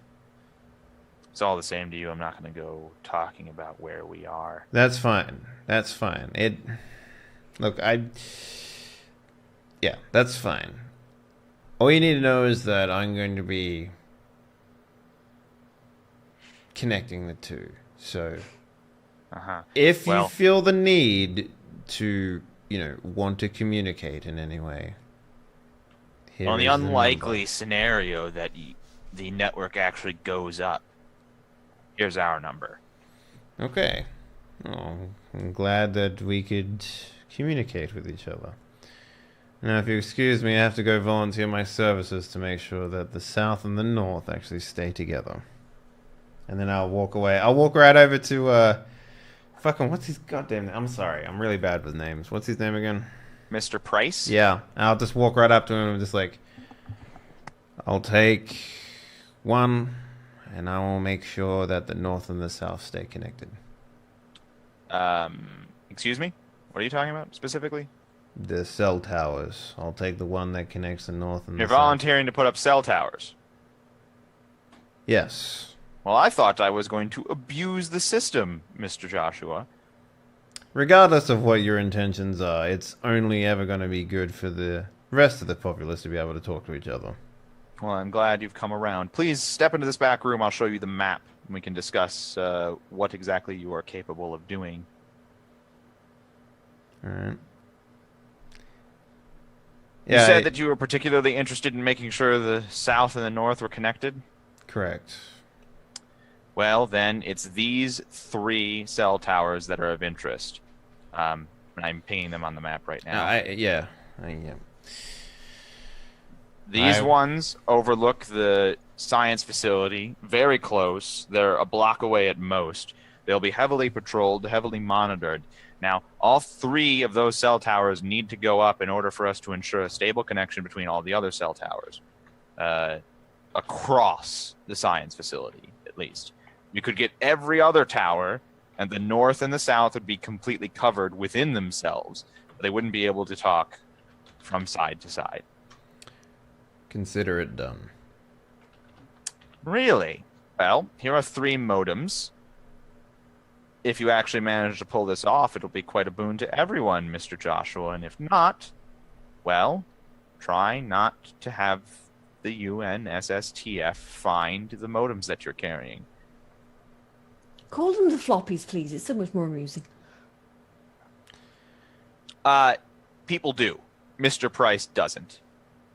Mr. Price calls them the Unstiff because he's That's terrible grammar. well, he's formalizing them as an enemy, basically. It's like how a general wouldn't call, the Nazis the Krauts, right? But the foot soldiers do. Depending on the context, you might. Yeah, depending on the context. All right. So he hands you 3 more modems. You guys now have 6 modems in entirety. You've also, both groups have been explained in detail this exact thing that you have to do. In the areas marked, there are known radio antenna or television antenna, any kind of antenna, even like an old dish TV dish. You just need to, and there are multiple wires and ports hanging out of these modems. You just need to attach them to one of these ports, and the device will theoretically take care of the rest somehow. Okay. So as long as you find a receiving thing in the area that you are assigned and attach it to that, somehow this magical technology will work. Do we have to disguise it or hide it or do anything like that? Just don't be found doing it. Okay. Mr. Price seems confident that they won't find it once it's there, but if they catch someone doing it and then get a hand on a modem, then they might start looking for the others. Yeah. Makes sense. So it's one of those things that as long as no one gets caught, then it shouldn't be a problem. Okay, sure. All right. How do you feel about taking a break real quick? All right. Taking a break. Yeah. If we want to take another break so soon, I'm totally down for that. Top of the hour, man.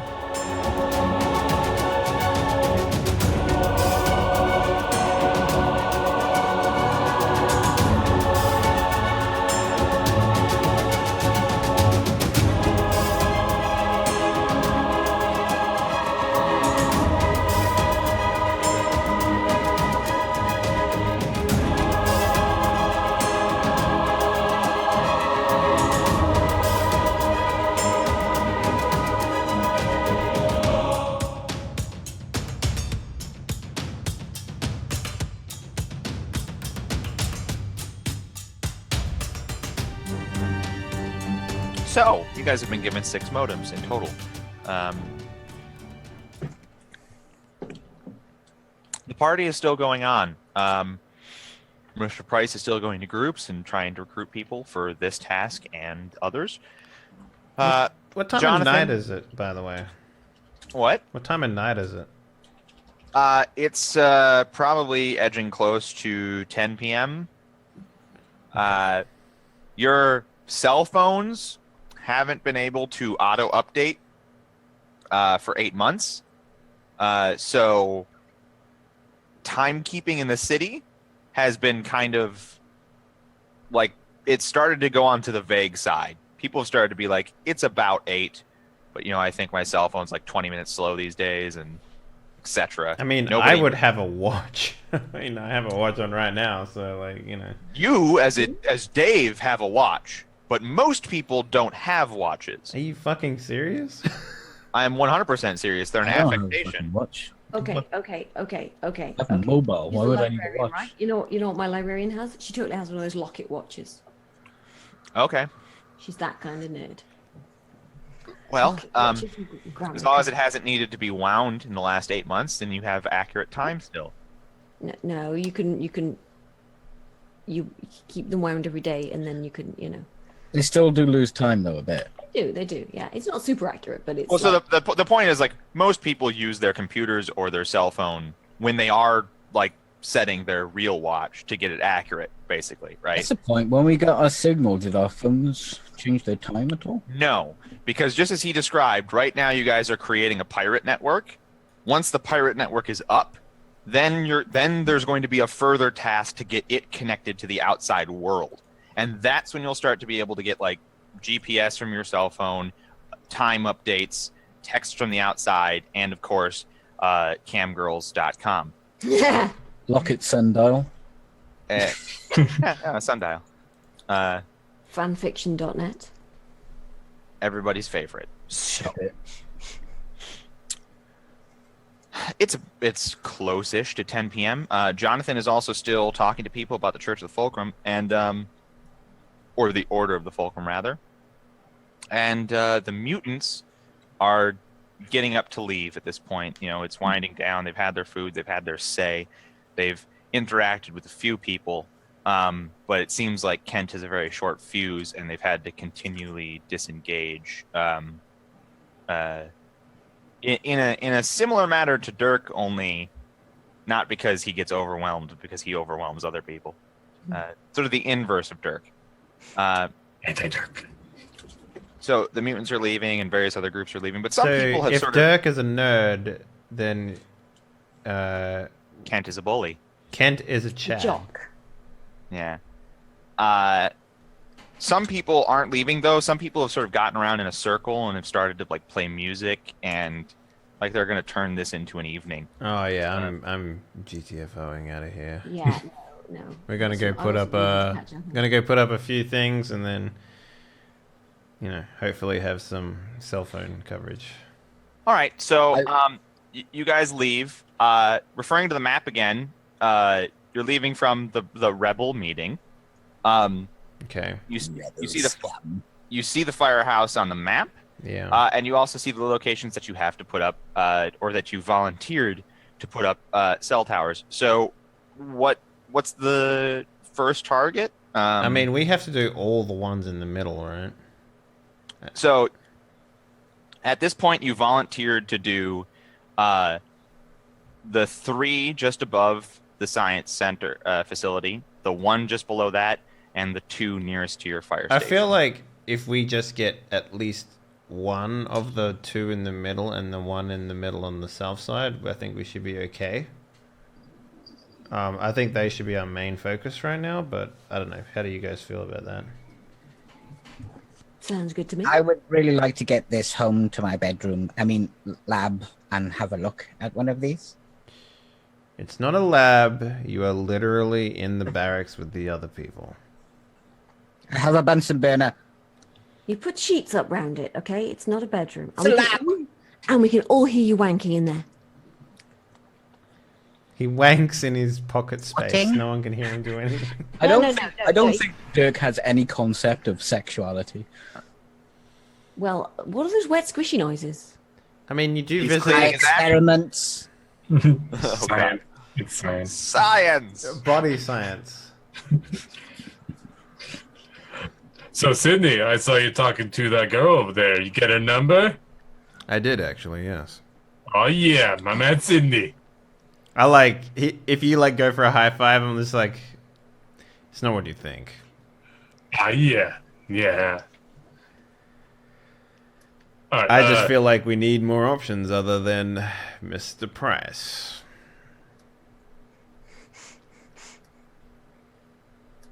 All right, so should we just go straight home, or do you want to try to put one of these up? Well, we're over this side now. We might as well try to put one up, right? Oh, yes, definitely. Makes sense to me. Right. So, which one of the 3 on this side that you volunteered to do? I feel like the closest one, which would be that one, I guess. Yep. Yeah. That one is the one that it would be. So, you guys make your way there.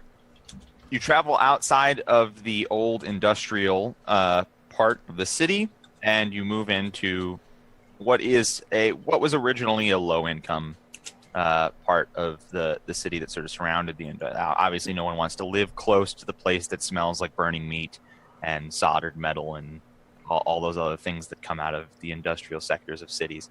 The streets are quiet at this time of night, except for the occasional sound of broken glass.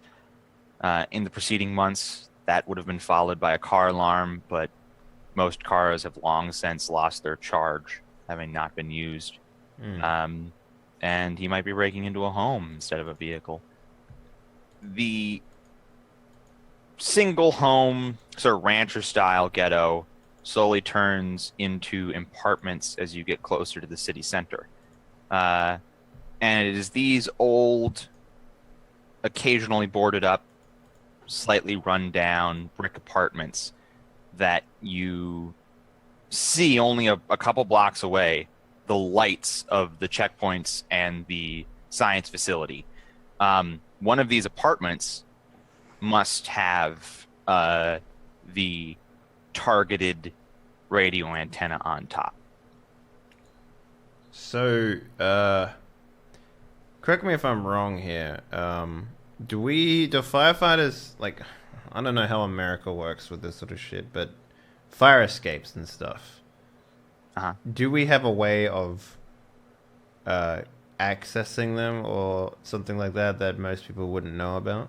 No, everybody in the world has access to. No, fire I get escape. that, but I mean, like, from the bottom going up, if we were to use it to... Everyone already does. There's a latch that can be delatched, and you can get a fire escape to go down. So it's not like how firefighters, if they use an elevator in an emergency, they know like an elevator code that puts them directly to that level or calls the elevator straight down without...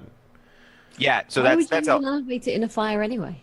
So office buildings have fires. So Yeah. they need to fight the fire by going, like...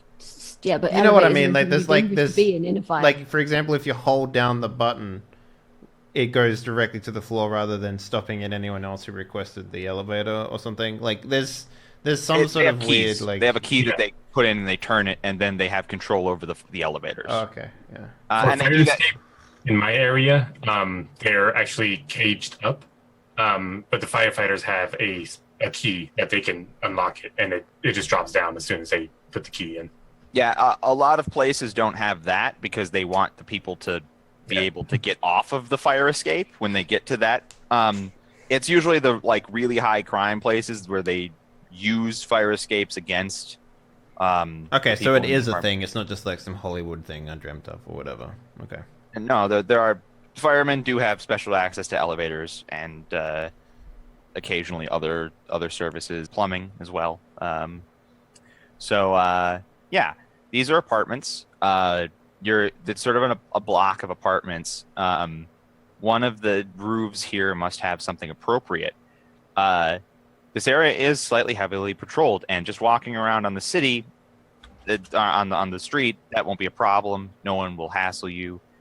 But there might be VDV cameras around here, and that would trigger a patrol to come find you. Do we know what And those if they look like? VDV cameras are distinct because they emit a pink light wherever they are looking. Wherever the VDV can see is covered in pink light. So it's not like a CCT or whatever.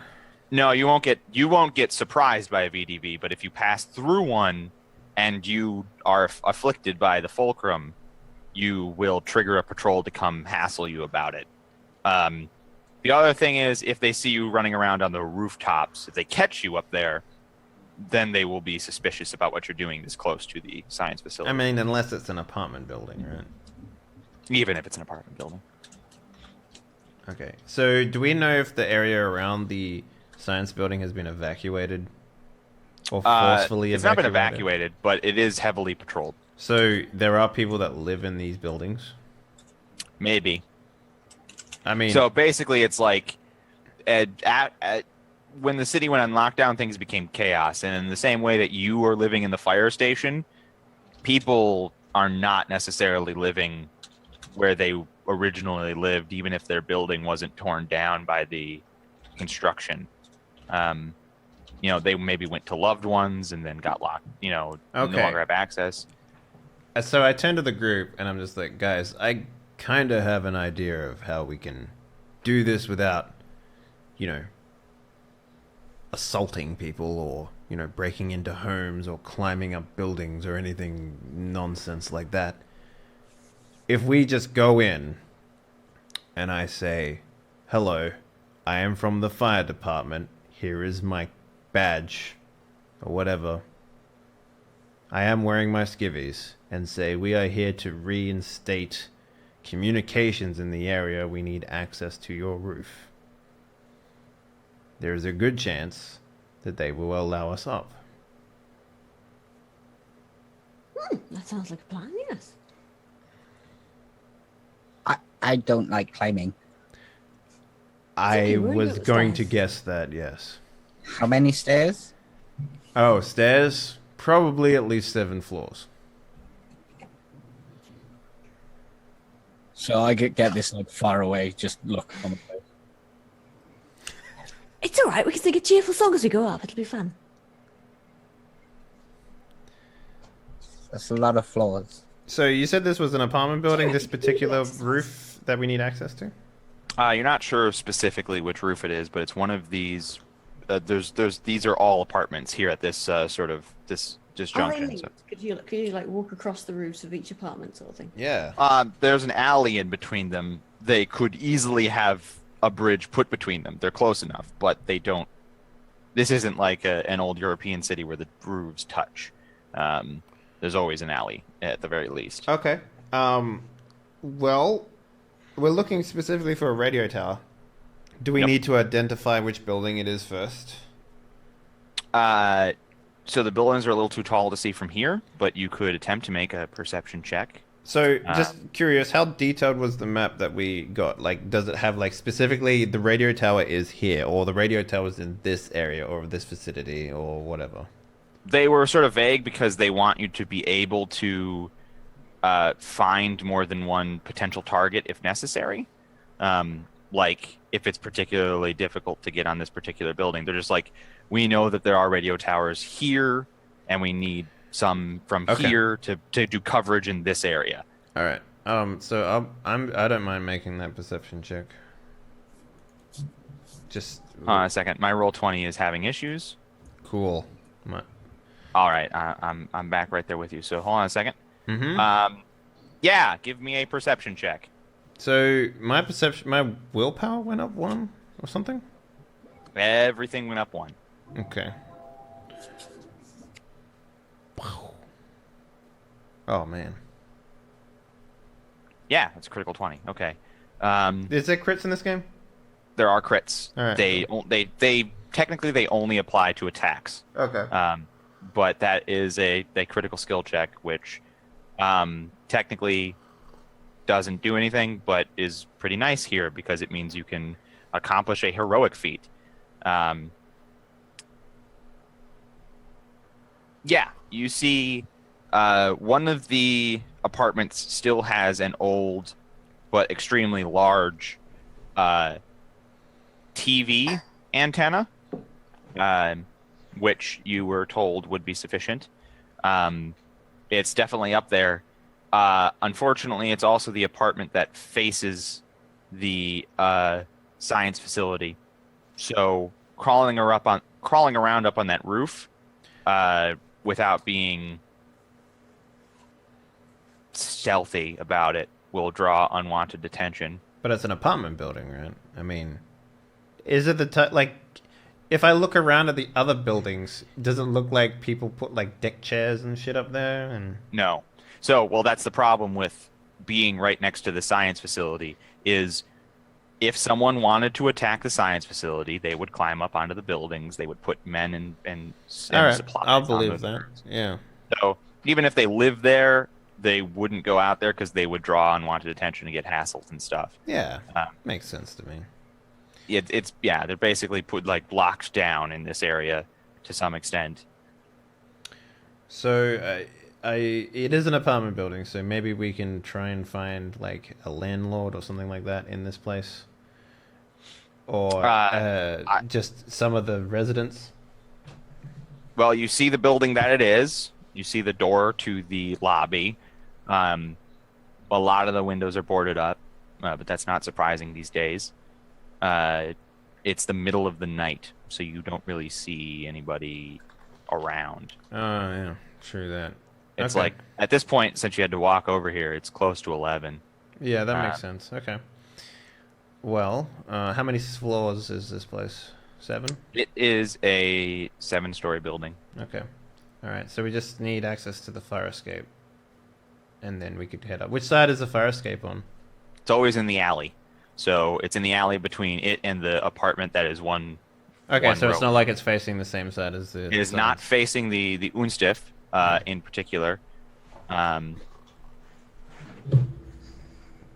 Okay, I feel like we should just try and get access to the fire escape and head up there. Yeah, that way we don't have to piss off people by trying to break in or anything like that. Do fire escapes go to the roof? Yep. Okay. Yeah. Let's try that then.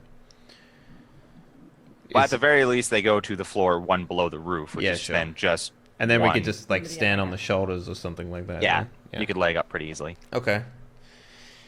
All right. So, yeah, how easily accessible is this particular fire escape? It's right there. The ladder going to the roof isn't down, but at a cursory glance, how tall are you? Normal height, like probably just Normal height. under, like just a little bit, maybe a little bit higher than average, but like not like fucking 7 foot or anything like Aaron is tall enough to reach the bottom rung of the ladder and pull it down, no problem. that. Okay. Try and do it a little quietly if you could. Okay. That was very quiet. It didn't make any sound. It did actually make sound, but there are plenty of sounds in the city. Just like yeah, it fart made to it- cover it up or something like that. I mean, it's a rusted ladder, so it goes as you pull it down, and sort of echoes through the alleyway. But there's enough random sounds in the city that that probably. Dirk, won't you got call. any of that double WD-40 in your pocket space there, buddy? WD-40 seems like a mechanic thing. I'm not sure if that's something I would have. No, you wouldn't. I don't think Ooh, WD-40 has an application in miniatures, so Actually, it does. Although You can- I you can do have Vaseline because of my flaky skin, which, right. Yeah, flaky skin. which yeah. is canon from last show. So I've got a bit of Vaseline. Actually, you can strip model paint with WD-40. I'm pretty sure. Crisco? Maybe we'll see. If you are into the miniature scene Dick in the doesn't chat, make mistakes when he paints. and you would like to point out whether or not WD-40 is used, please leave a message below the video or in the Twitch chat. Yeah, and we I will can't we will subscribe. go back in time and correct that mistake. So it's either Vaseline or WD-40. Well, the sooner the people answer this question, the sooner we can know whether or not I mean, Dirk. I'm just going to Google. I mean, I use WD-40 at my shop, and we never used it for paint removal. But You're a metal worker. I would expect you to have that. I make Warcraft miniatures. Paint removal. Also, look how badly this is painted. that was done by my then 4-year-old, I think. So yeah. Sweet. Well, I mean, they put the effort into it. She got the pink on her bit. It's fine. She's 13. Cleaning and stain remover. So the ladder's down. Yeah. So two things. There are occasional passing patrols, and this is one building from the other side of the science facility. So I will need a stealth check for anybody who climbs the fire escape, and an even more difficult stealth check for anybody who goes on the roof. I feel like only like maybe 2 people should even consider going up there. Well, one of you has a stealth ability that's quite effective, as a matter of fact. So perhaps Pocket only space? one of you. Oh, it's tall. Oh, No, not Dirk. Tiffany has the best stealth ability. You were a little sleepy when we joined the call, Tiffany, but your paper power comes with concealment from one side. So as long as you're Sideways? as long as she's in paper form, there are of the 4 directions that somebody can look at you from, 2 of them she's Or she can just basically go flat and slither along the floor and be. and Okay. someone will think they just left a cardboard cutout of a person on a roof.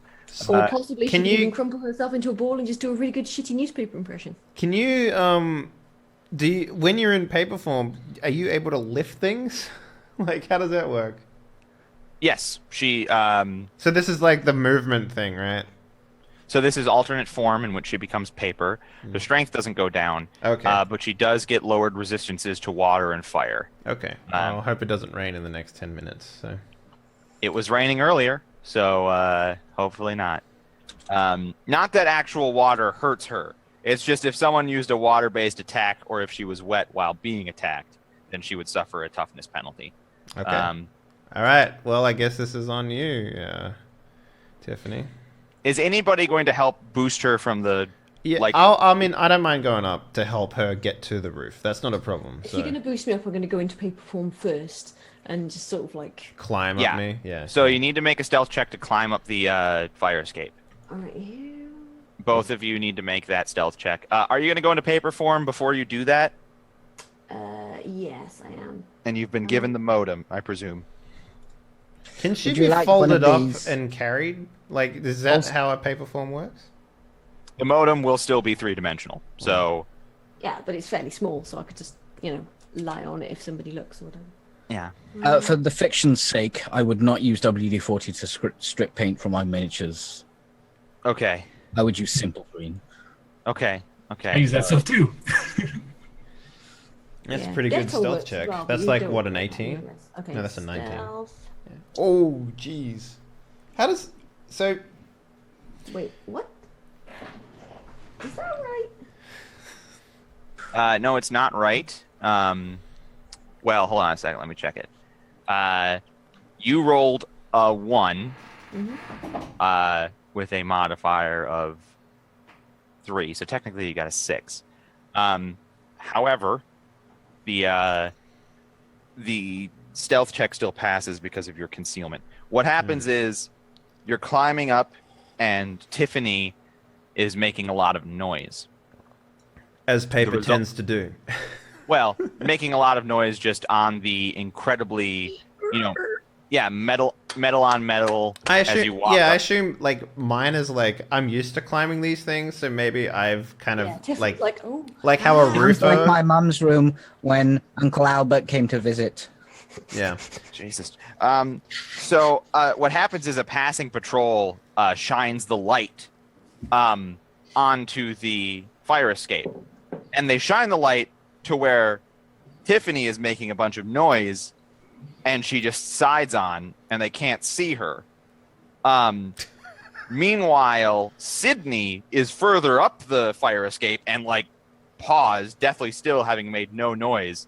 And the flashlight just looks, and it's like, you hear someone like, "Oh, it's just the wind," and then the light goes away, and then they pass. So you guys both eventually make it to the top of the fire escape. There's no check necessary to boost Tiffany onto the roof, but then Tiffany has to make another stealth check, again assisted by her concealment ability. So, I don't know. Okay, you're going to have to explain that to me. The concealment ability made her pass even though she rolled the worst she possibly could. So why would concealment does not modify the roll. Concealment modifies the circumstances. While walking up the fire escape, you were making a stealth check for noise. She failed that, but could not be seen by her kidnappers because of the type of concealment that she has. So, theoretically speaking, if she makes a lot of noise on the roof, her concealment would still cover her? But people In the would case be of the alerted... roof, she's making a visual stealth check. And her concealment is visual type. But if she fails, there will still be Like, they'll be consequences. alerted to the fact that there might be something up there. Well, So something will happen, basically. I need to roll again, yeah? Yes, you need to roll stealth again. Yay. But this time, she rolls quite well, and her power assists her. So what happens is, as you get hoisted onto the roof with the modem, you use your basically floor crawl ability, slither ability, to head over to the... it's not a pleasant roof that you're sliding over. Is it one of those ones that's got gravel on it? Just like, Yeah. fuck, ah. Yeah. You've tested using this power before. This is perhaps the least comfortable surface that you've used it on, but it does feel oddly empowering that you move perfectly over every bump. Like, you don't sail across the tops of them. You go down into each crevice and you hug the surface perfectly like a shadow.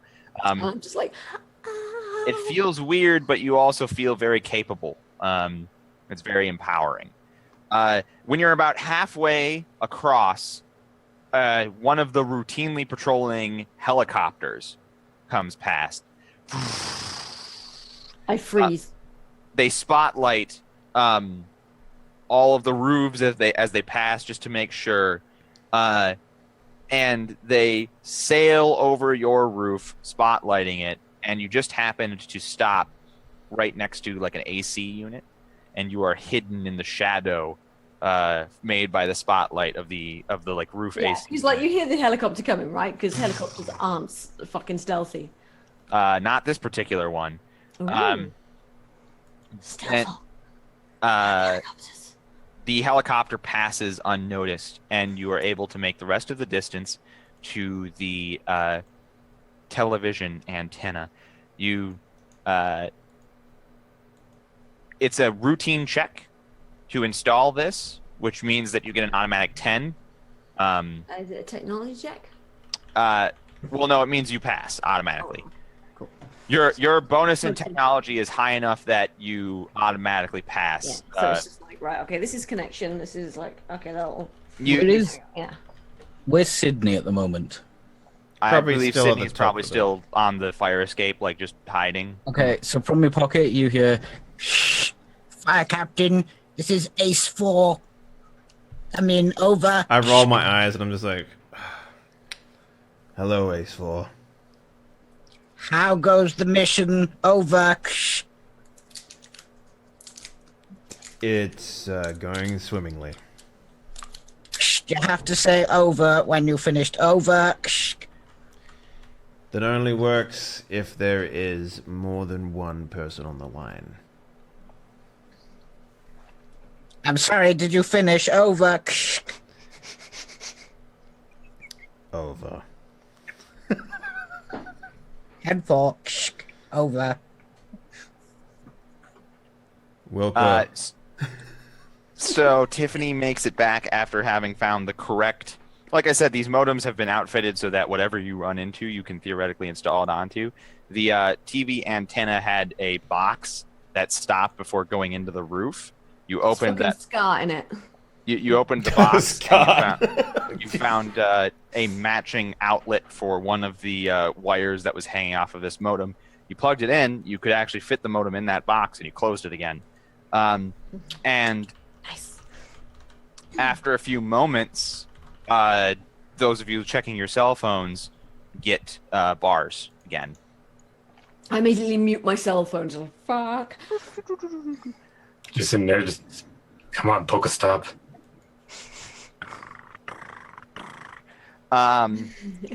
So you, And I will slither back over. And, you hop back down onto the fire escape, and both of you make it Yeah. back into the alleyway. No, what I do is come over the thing and just kind of slither down on top of Sydney, just and then revert to normal form. Okay, let's go. All right. You guys have successfully removed one of the necessary hotspots from the list. Okay. Marked it on your map. I feel like we should very easily be able to go through the checkpoint now and then get the one on the south side. You could do that, but then you would leave others on this side, and you'd have to go back through the checkpoint. I mean, you're allowed to if that's what you want to do. You're definitely right next to the checkpoint. Okay, what are the odds that that one checkpoint that we got will then open up this middle one on the south side? Because they only have to be connected together, right? So you were told that all of the ones near the science facility would need to be done in order to connect the north to the south. All right, then. I guess we'd move on to the other one closest to the wall. Yep. You have to go several blocks down, and you're basically only one block over as you do. Over. Shh. So you get there, and this one's a bit of a problem. You see at least the intended target, Okay. knowing that you can find supplementary ones. There is a space where there aren't buildings anymore. There's just a big chain link fence. There's some power stuff. There's some facility stuff. Maybe some plumbing, city plumbing, and then like a radio tower.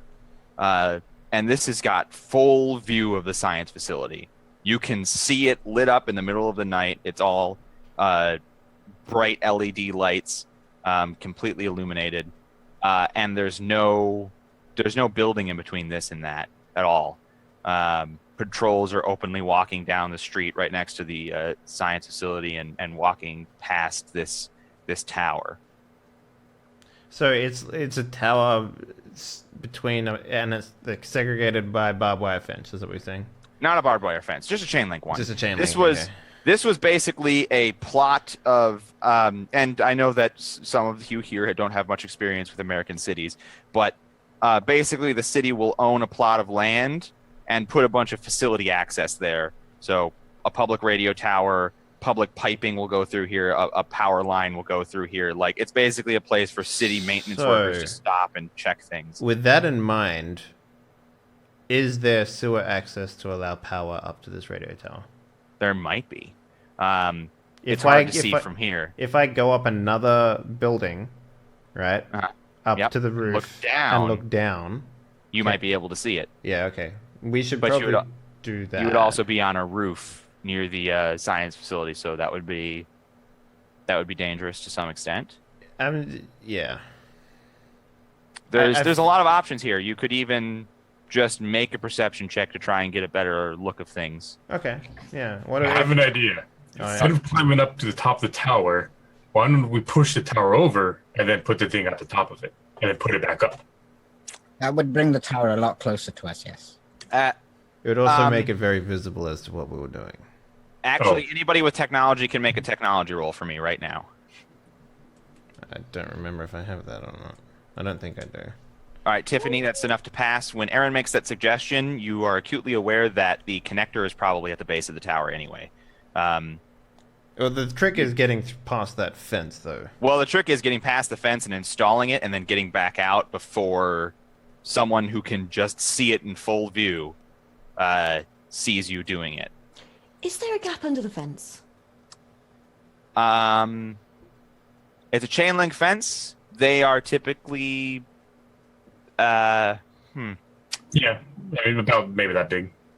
I mean, she can fit through any gap if it's big enough. Let's see. Even the chain link fence, it's got the diamond pattern. She can roll herself.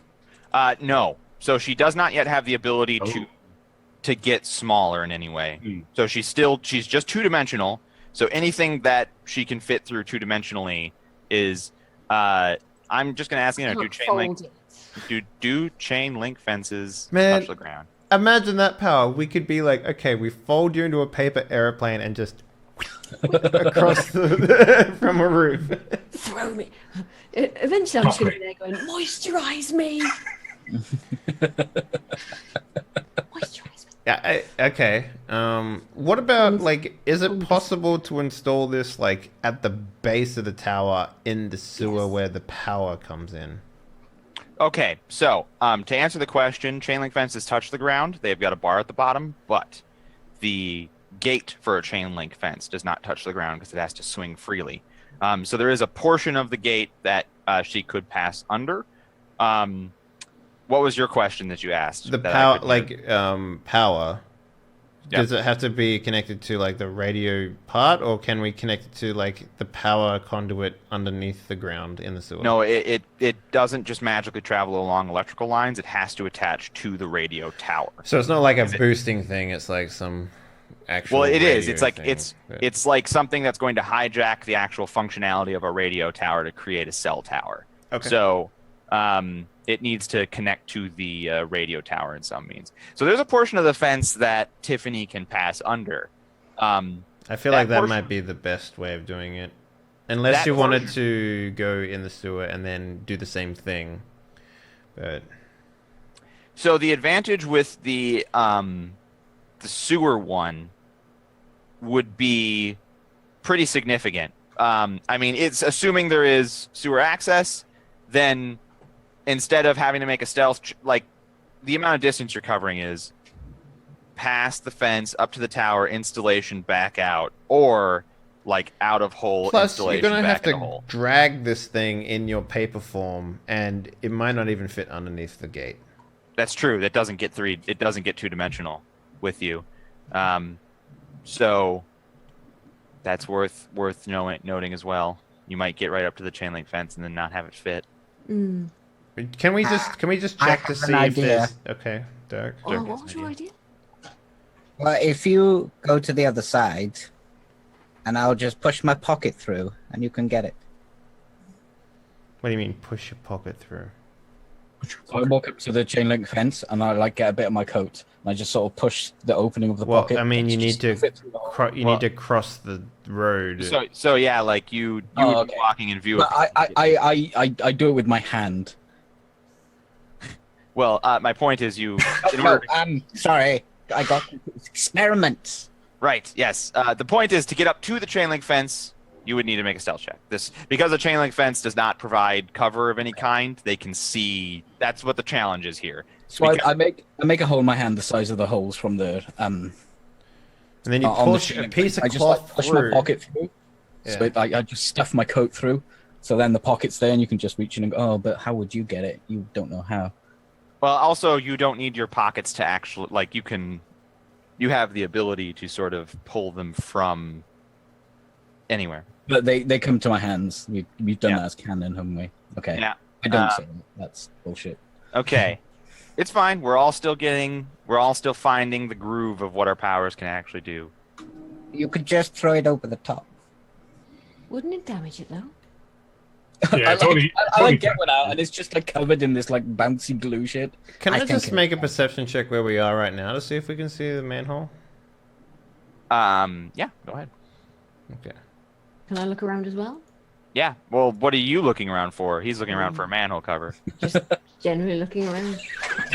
I see him looking around and I'm just like, what? You are unable to see a manhole cover, Sydney, from here, but you don't also see the absence of one. You actually just don't get a very good view of the. All right. So I'd have Of to the- get higher again. Yep. Okay. I think it's worthwhile trying to get higher, but I don't know. You can do whatever you want. I'm actually. I turned to Dirk and I was like, Dirk, you wouldn't by chance happen to have like some sort of, I don't know, like a drone or something in there, would you? And unfortunately, as I said earlier, my drone was destroyed. I actually did just say that when we were at the meeting.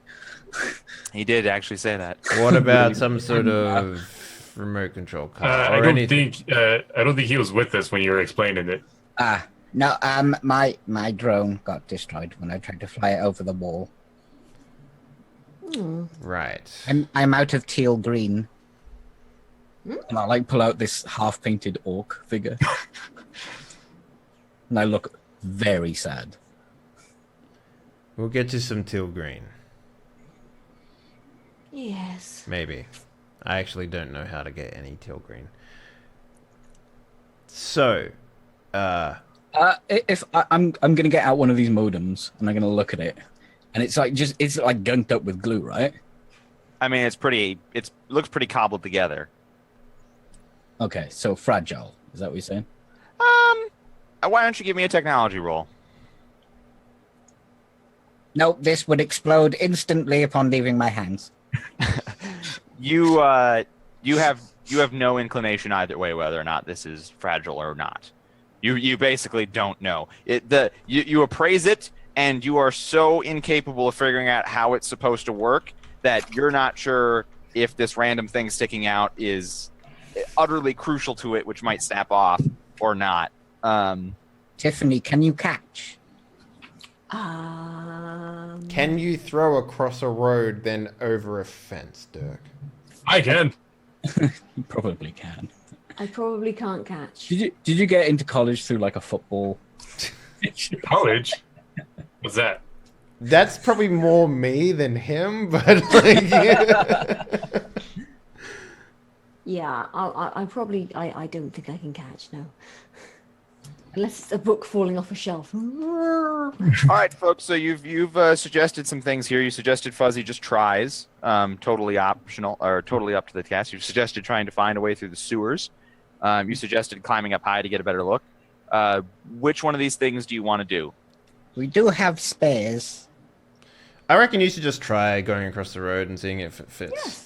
Well, I'll have a go. If not, I'll come back. Because the idea that I go to the roof to look down and then get spotted is very likely. So Yes. And those fire escapes aren't exactly stealthy, and there's an awful lot of guards around. Right? How many thing? Thank you. Right. Okay. Turn around a second. This is a bit embarrassing. I don't like to. Oh, I turn round. I don't. I just Keep standing I there. glare at you. 360. I do. I'm just like. I slither off with the thing on top. Well, yeah, with the thing on top of me. Just. All right, so Ew. let's make a stealth check. Giggity Yay, goo. my favorite. Come on, baby. Maybe your favorite. Hey. Yep, you crush it. You make it all the way to the thing, and you're able to install it. Sweet. You did encounter briefly as you came up to the gate a size problem, but you were very easily able to reach up and sort of. It was a double gate, right? And so you pulled them open enough just a little bit so that they could pass through the middle there, and you were able to do that completely Breathe. quietly. You are able to install it, no problems. Unfortunately, because you did take the long way, you'd need to make another stealth check back. Okay. I mean, is there a sewer case right there? You could just like. As a matter of fact, there was a sewer case, but she probably can't lift it up off of the ground. I mean, she's. I guess you wouldn't be able to put paper in a Yeah, sewer thing. Tiffany's like not exactly super strong. Yeah, but you make it back, no problem. Your stealthing abilities as a two-dimensional piece of paper are quite good. There are a bunch of spotlights that go back and forth the whole time you're going, but they just see ground. So we need to get one more now, or is that all we need to get? Just those two. So there's one more on this side that you said you would do that they say is important. It's further down. Okay. And then after that, there's only one more that's near the science facility. The other two are just nearby the fire station. Shouldn't even be a problem. All right. Well, how about we take another quick break and then we can come back to the last one. Fair warning, when a DM says shouldn't be a problem, red flags are going up right now. Hey man, this isn't D&D. It's not like, oh, you don't see anything, and then, dicks and butts. Yeah, Wouldn't let you see a manhole cover. I'm just saying. All right. Please join us for the final hour of Fulcrum coming up next. We're going to go on another very quick break.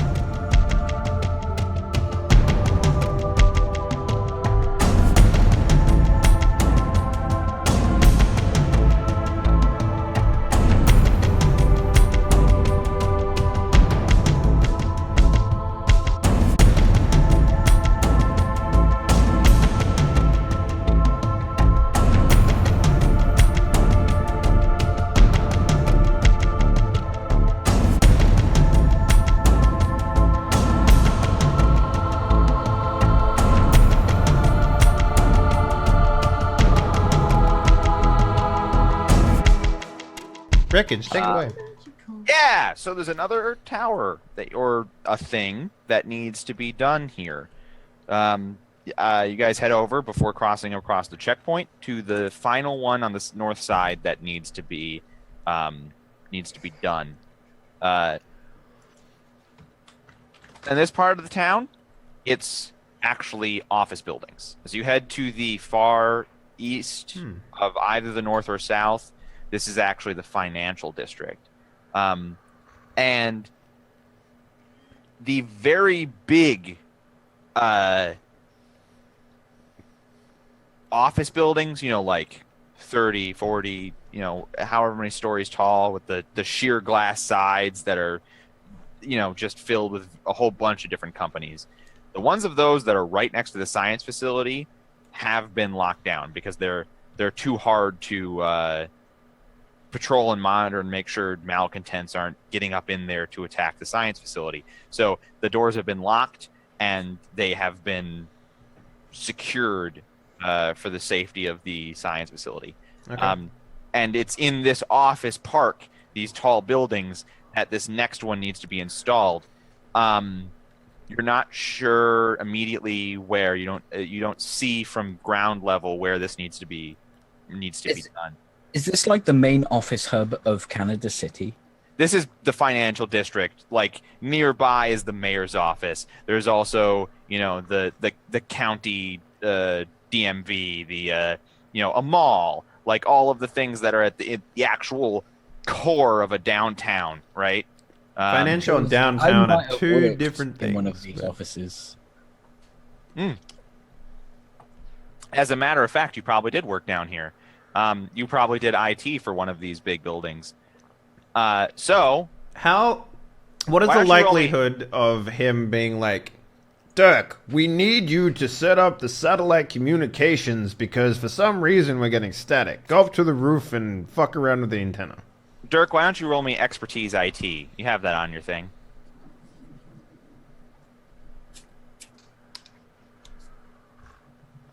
Yeah, 15. Okay. Yeah.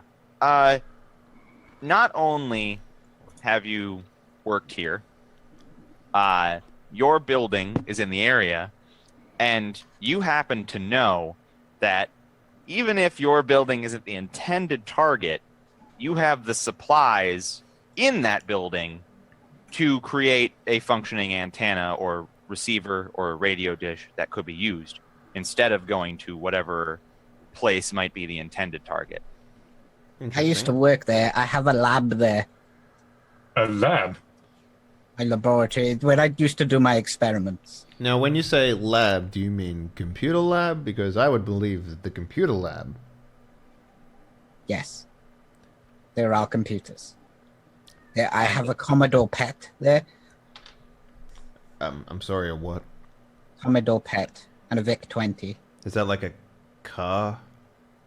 No, it is not. Sounds like a car. Sounds like a car. You sure it's No. not a car? It's not a car. Wait. A Commodore 64? Really? A VIC-20 and a Oh, Commodore VIC-20. VIC-20, I apologize.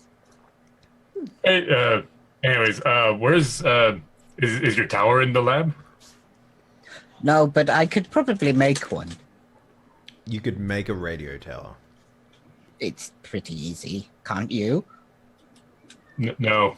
I mean, I could break one. I could probably Don't also break break one. it. Yeah. I mean, if I build it and then you both break it, that would be pointless. It'd Well- be fun, though. Do you So have your access building- to your building? Your building isn't one of these 60-story like big things. It's a more reasonable. It's one of those ones that's longer than it is tall, and It's a pentagon. it's like Dirk. Why don't you tell me what actual business you did IT for? Damn it! We actually said this. when we Balloon were building the manufacturing. character, and I don't think I wrote down where he. Party wrote that. supplies. Body supplies. That's why he has the hat. Yeah. I mean, we can just make new canon. That's fine. Yeah, I don't think we said it on air where you worked. So, Okay. why don't you just say like, was it a, like a Well, even the long ones, they probably got a couple of businesses in there, and they all pay rent to the building, and then they have IT support in the basement somewhere. yeah. So you can just be IT for the entire thing. Yes. So I used to work So for. it's like an entrepreneur Globcom. office or something like that? Maybe? God, come. Globcom. It's like an internet startup bubble that didn't burst. Yeah, basically, like people who own buildings and do all the, electricity and all that stuff, and they get a third party to do that kind of stuff. Like they have One of those their own- trendy startups who've got like breakfast bars and bean bags and slides and shit. No, it's probably not that kind of place. Yeah, you go to the Probably think not. tank corner where it's like, bean bags and what's the coffee that isn't coffee? Did IT for. I mean, Globcom's probably a big business, but that's the building I used to work at, where I was hired by Globcom. Oh, I like the idea that no one actually knows what they do in your office. Like they do stuff, but like everyone does different stuff. So it's like, I am the business developer for Globcom. It's like, yeah, what does that mean? It's like, I make Tell business them for Globcom. this. So, you guys can. Ask me to do any work. I've been here 5 years. You guys actually can, because this is one of the smaller buildings and it's actually hidden by the big buildings. You don't even really need to worry about the UNSSTF patrols that are over by the science facility. You can just enter. Okay. I probably have like a key that gets me through the front door and into my office, right? Yeah.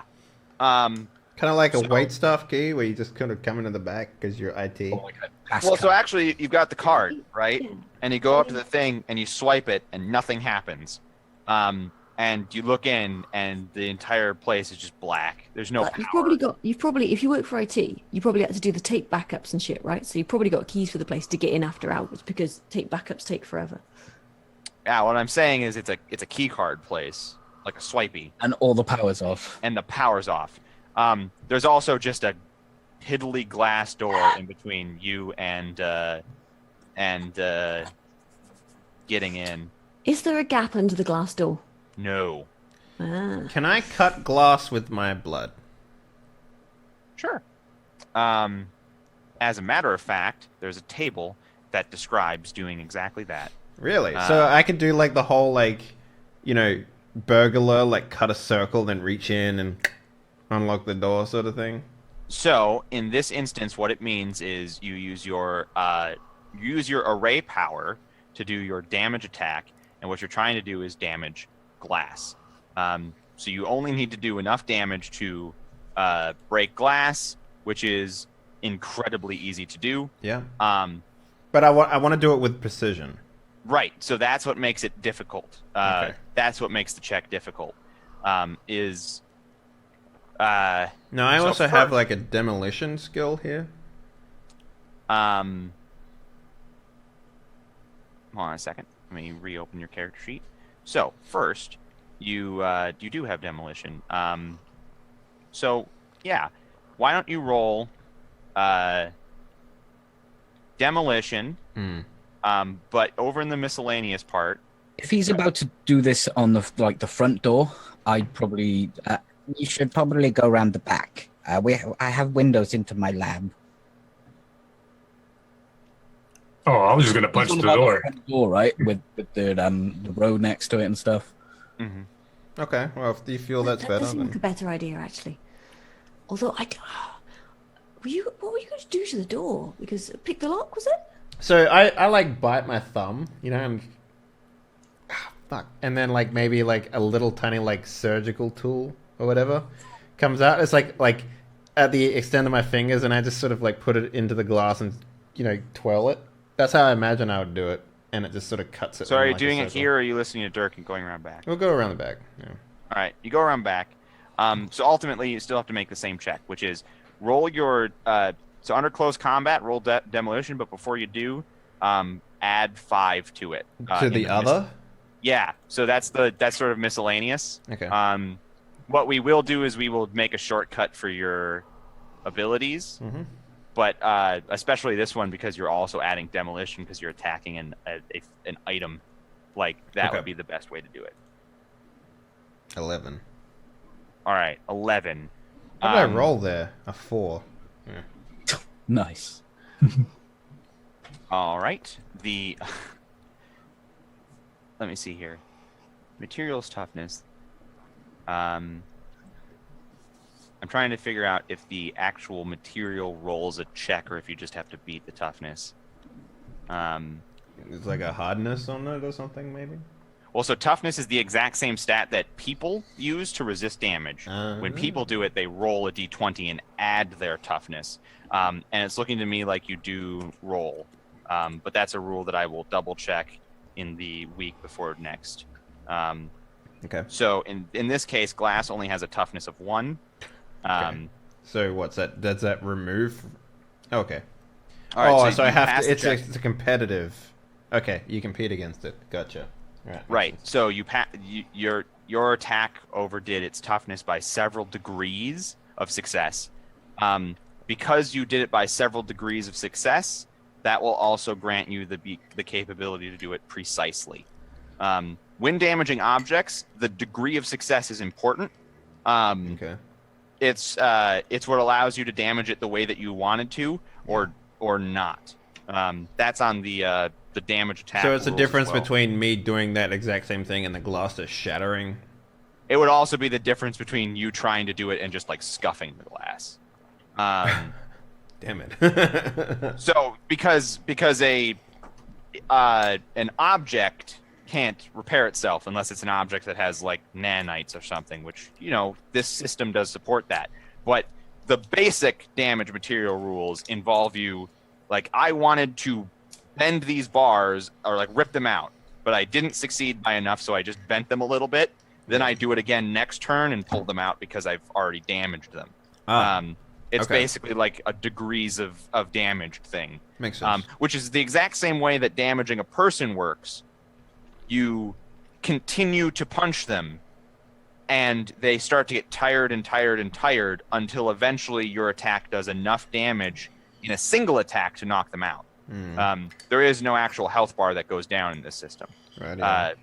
So that's another thing that we will clarify when it occurs.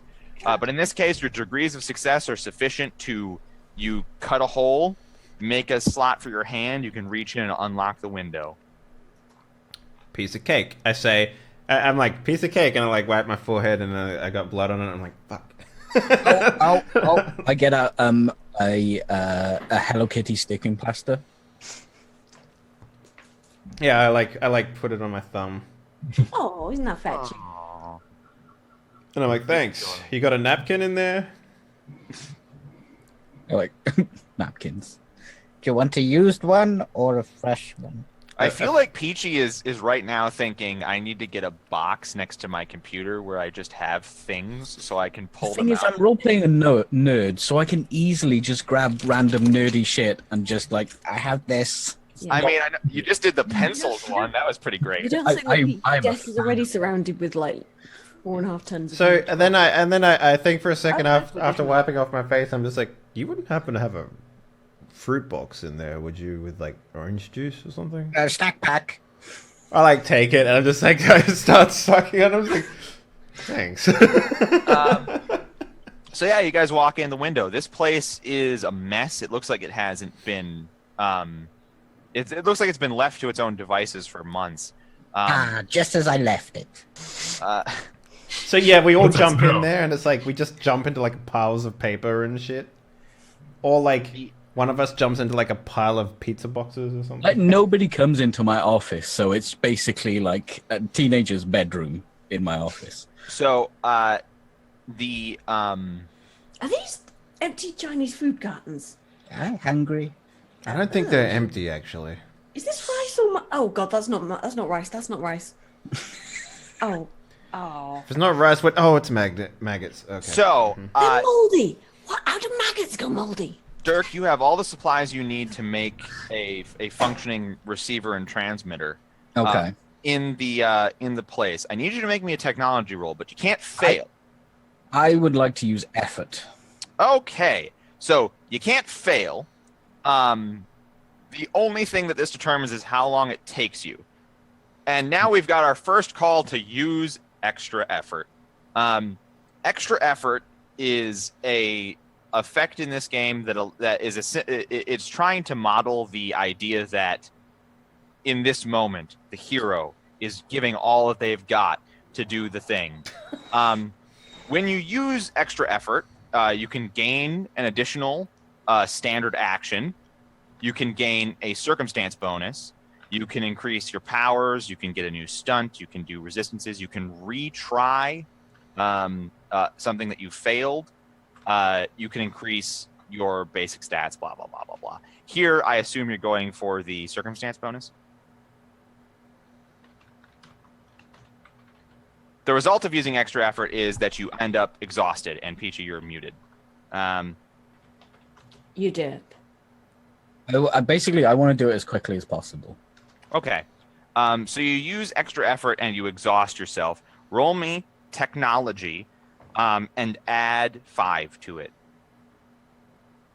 before you roll. Wow. You crush it by several degrees of success. So you finish it very quickly. You've got a couple degrees of success to work with, though, here. I propose making it particularly sturdy because you're probably putting it out on the roof. You could make it inconspicuous if that's what you wanted to do. I'd probably go for the inconspicuous, and I probably would have already put the modem on it as well. Okay, yeah, it's totally ready. It just needs to be put on the roof with a power cable leading up to it because it does need electricity. Is there So, any way that because you did so well on this, you could inherently understand what it is that we're installing on these things? No. Well, this was just making the radio tower rather than. He has multiple times failed a technology check to understand this device. Oh, so okay, fair enough. This technology roll. This wasn't made by an IT professional. This was made someone who read a book. Someone who like. And so I pull out another snack pack, juice pack, and I suck it and I go, "It's N." So maybe we like cheers with our fruit boxes. And it's Can I have a quick look at the thing and try and inspect it? The device. Yeah, see if I can figure it out. Yeah. Go ahead and make a technology roll. Yeah, you have no idea how this thing works. It is, as far as you can tell. This shouldn't work. This should not work. Like, first of all, you can't really get the modem open, and the parts that you can see, like, you recognize that this is, an Ethernet port. You recognize that this is like a standard cable port. You recognize that this, but everything else is inconceivable. Is it kind of like that fucking cockroach? Like, put a chip onto the cockroach and stab 2 cables into its antenna, and then you can remote control a cockroach sort of technology, where it's like it doesn't it seem is that like sort it of doesn't like work. Beaker's World. This is just the '90s version of what it looks like to have weird science that somebody invented, and it looks like Kids Next Door. Like it just looks like thrown together. It's like I those don't old. recognize that this was a power that made this rather than just an IT guy. Oh, absolutely. In fact, Mr. Price said we got these from a gifted individual, which is the phrase that he's used before to call out powers. So yeah, you guys run a cord up. You could just do it through this hole that you've made in this window, in fact. It's a routine check to climb up to the roof, put it up there. And you guys have cell coverage in this area.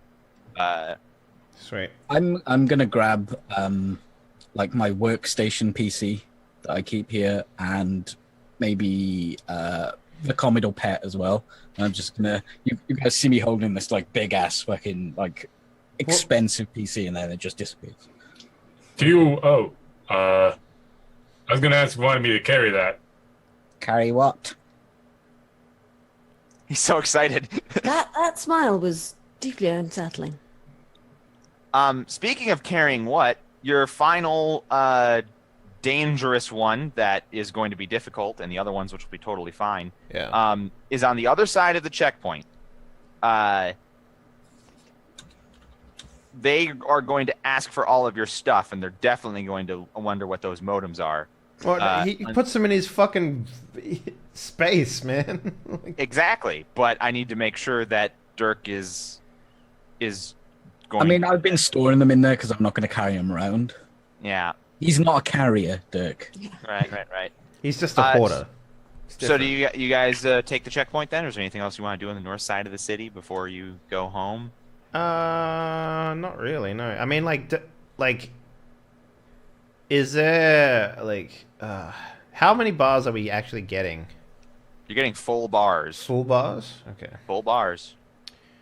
Is it like we get bars, but do we also get like connectivity? Yep. Okay. I mean, you're not getting You internet get free connectivity, drinks. but it says that you are connected. Did you say you had that lady's number? I do, yes. Maybe you should ring her. We just met. There's no Yeah, reason. take her to dinner. Treat her to some spaghetti and meatball. Do karate training like Mom and Uncle Albert did. Yeah, karate training. Wait, what? Karate training? I can teach you. Yes, it sounds something like this. I think they were very religious too. Oh, Dirk, that is called intercourse. I don't know what martial art it was really. I just assumed it was karate. I will remember intercourse. Do you remember those webcams that you used to watch? Anyway, you guys get to the checkpoint just as this conversation is resting on Dirk dangerously discovering the truth. So is this the same checkpoint we went through before? No, because the checkpoints, there are checkpoints, and then there's a line that goes north and the line that goes south. They're not the same line. So it's the same checkpoint, but you're going south. Okay, so last time, if you remember correctly, we split up so that we would avoid being connected together as a group. Mm-hmm. Is there enough people here to do that again? At this time of night, not really. Okay, so I turn to the group and I say, before we go over there, maybe we should separate about maybe 5 to 10 minutes each. That sounds like a good idea. Yes. Okay. All right. I'll go first. Maybe that guard. I do believe I that. was exhausted, by the way, after doing all that. So, you move down the exhaustion track when you use extra effort. Where does that go on your sheet? Let's see if these APIs actually have a place to track that, because I didn't double check that. There's like a notes and conditions. Yeah, notes and conditions is where you would put that. So you would put the various tracked for. So the first thing is, I believe, fatigued, not exhausted. I'm curious, Wreckage, when we were doing the stealth check, is that a hazard check as well, or is that specifically not? No, hazard is any time that you are fighting against the environment. Like if it's a fire, or if it's gas, or... Fire, gas, electricity, water, a building falling down on you is also If a hazardous. superpower shoots water at me, is that a hazard check? No. Okay. That is It is for you me, fighting though. against their power. Because that means they'll roll their power and you'll roll whatever resistance their power I got you. requires. I just want a clarification, because a hazard to me is like anything that's dangerous, but like, yeah, specified. It means environmental hazard, yeah. All right, I'm gonna put, okay. All right, so you guys spread out and you do the checkpoint. Tiffany, that guy mans the north line, so not the south line. So even if He like sees you and he's waves, he's like, I see hey! him. Yeah. It's like, yeah, you can wave over. You do see him, but he doesn't notice. There's no time. Wait, did he give you his phone number last time, even though you couldn't make cell phone calls? He did give her his phone number, even though he couldn't make cell calls. Interesting. I hope they don't realize that all of a sudden they have connection to do that. I mean, there so we go. tempted to just text They've him with probably got high hot connection. stuff. Looking good there. It's like, wait, what's this beeping sound? I haven't heard it in 8 months. Presumably, the Unstiff does have working communications somehow. You guys all go through the line, no problem. Same as last time. We're not going to go through it every single time you guys take the checkpoints. The fact that When he asks me if there's any changes, I'm going to say I'm tired and I ran out of juice boxes. all right, he gives you the exact same look the last time you gave a meaningless answer to his question, you continue to baffle science and society. You guys find yourself giving each other 5 to 10 minutes. 30 minutes later, all of you assembled on the other side of the checkpoint. And they were none the wiser. And The one soldier more, called me a dork.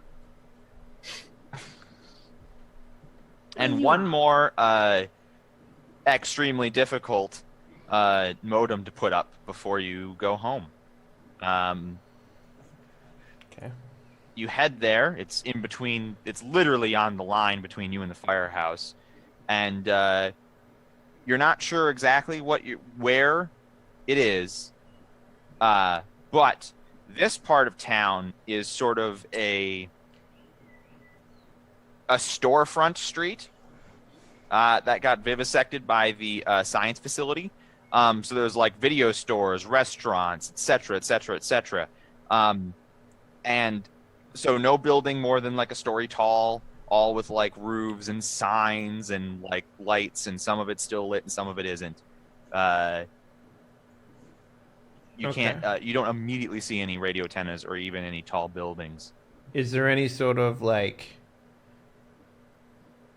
I mean, we could theoretically make another one, right? If we had the electronics for it. If you had the supplies, but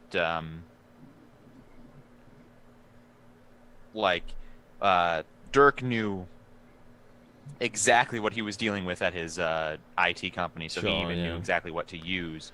Okay. Can I make another perception check to see if I can find something? Absolutely, anybody can make a perception check that is looking around for the goods. How's so a to speak. 16 tickle you? Yeah, I'll have a look around as well. How does my fatigue status affect? So,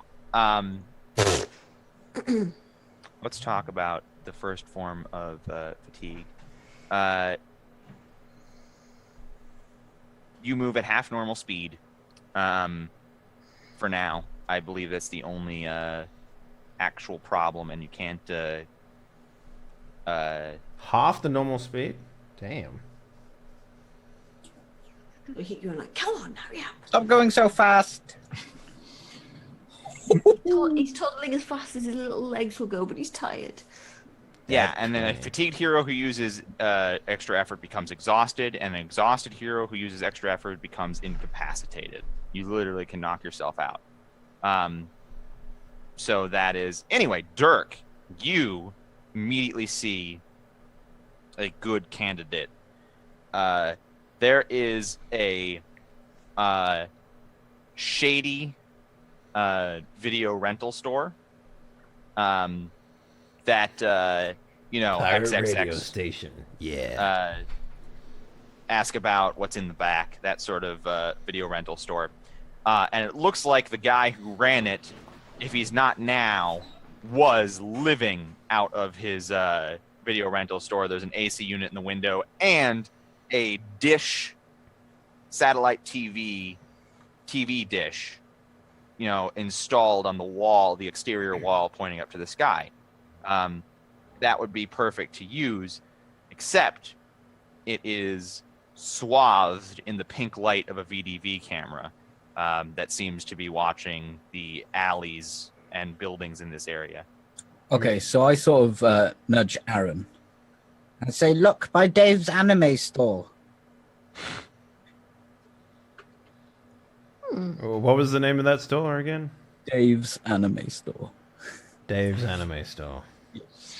I don't know where I got the name. I just plucked it out of the air. Dave's Imports.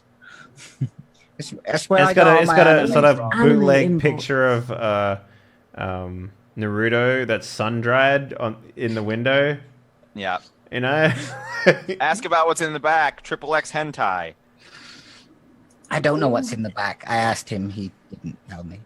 All the tentacle porn you can possibly need. What's a hentai? I think that's where. What? I think that's a kind of bird, right? They can't tie anything. They don't have any fingers. But Oh, it's a type of chicken? Okay. I think so. Yeah. No, hentai is a type of Japanese.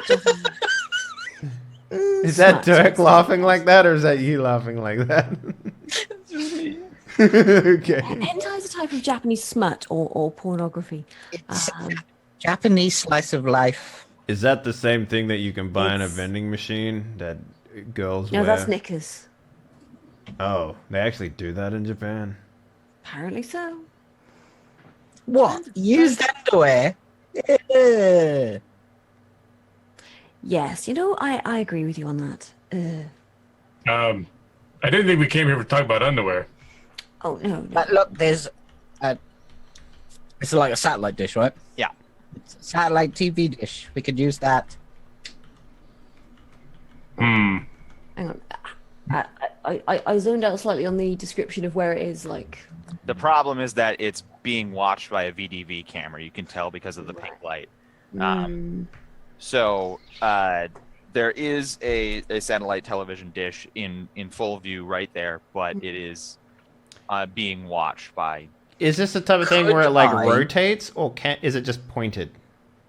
It is actually going back and forth, but not enough, right, to like get in and install it in the interim.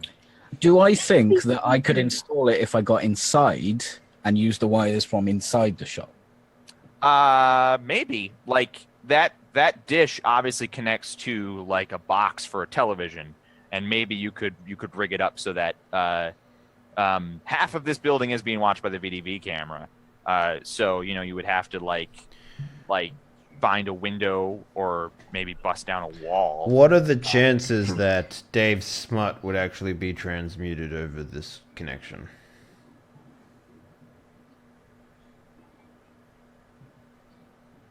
Do you have a specialty in smut? No, I'm asking you, Dirk. Transmutation? I mean, Is that your because power, smut transmutation? I can believe that.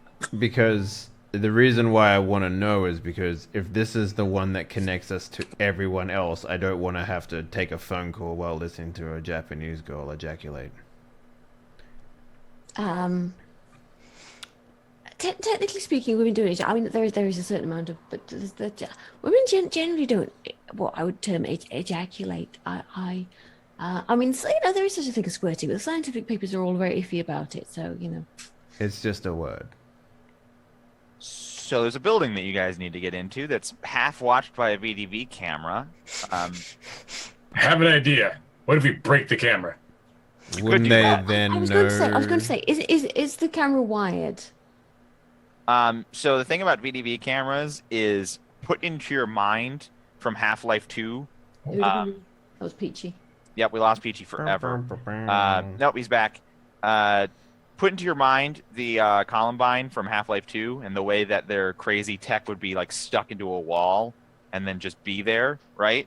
Like they didn't try and knock down the wall or replace the wall with weird tech of their own. They just sort of had it installed in random places. And that's what this VDV camera looks like because it is incredibly high tech. Aaron, do you think you could just point it in a different direction? I think so. I mean, you're not going to get mad if I break it, though, right? I mean, the only thing that would happen is that they would be alerted to a broken VDV camera, which is not good.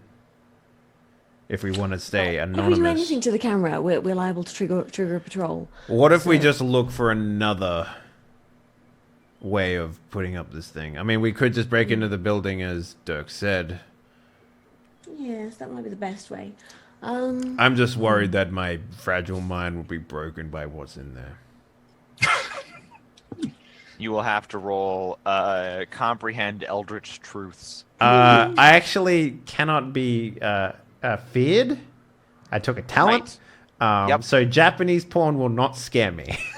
Okay, you won't be scared. Your mind will just be shattered. It's like, I've been missing out on this my entire life? My God. Legend of the Over what now? Ugh.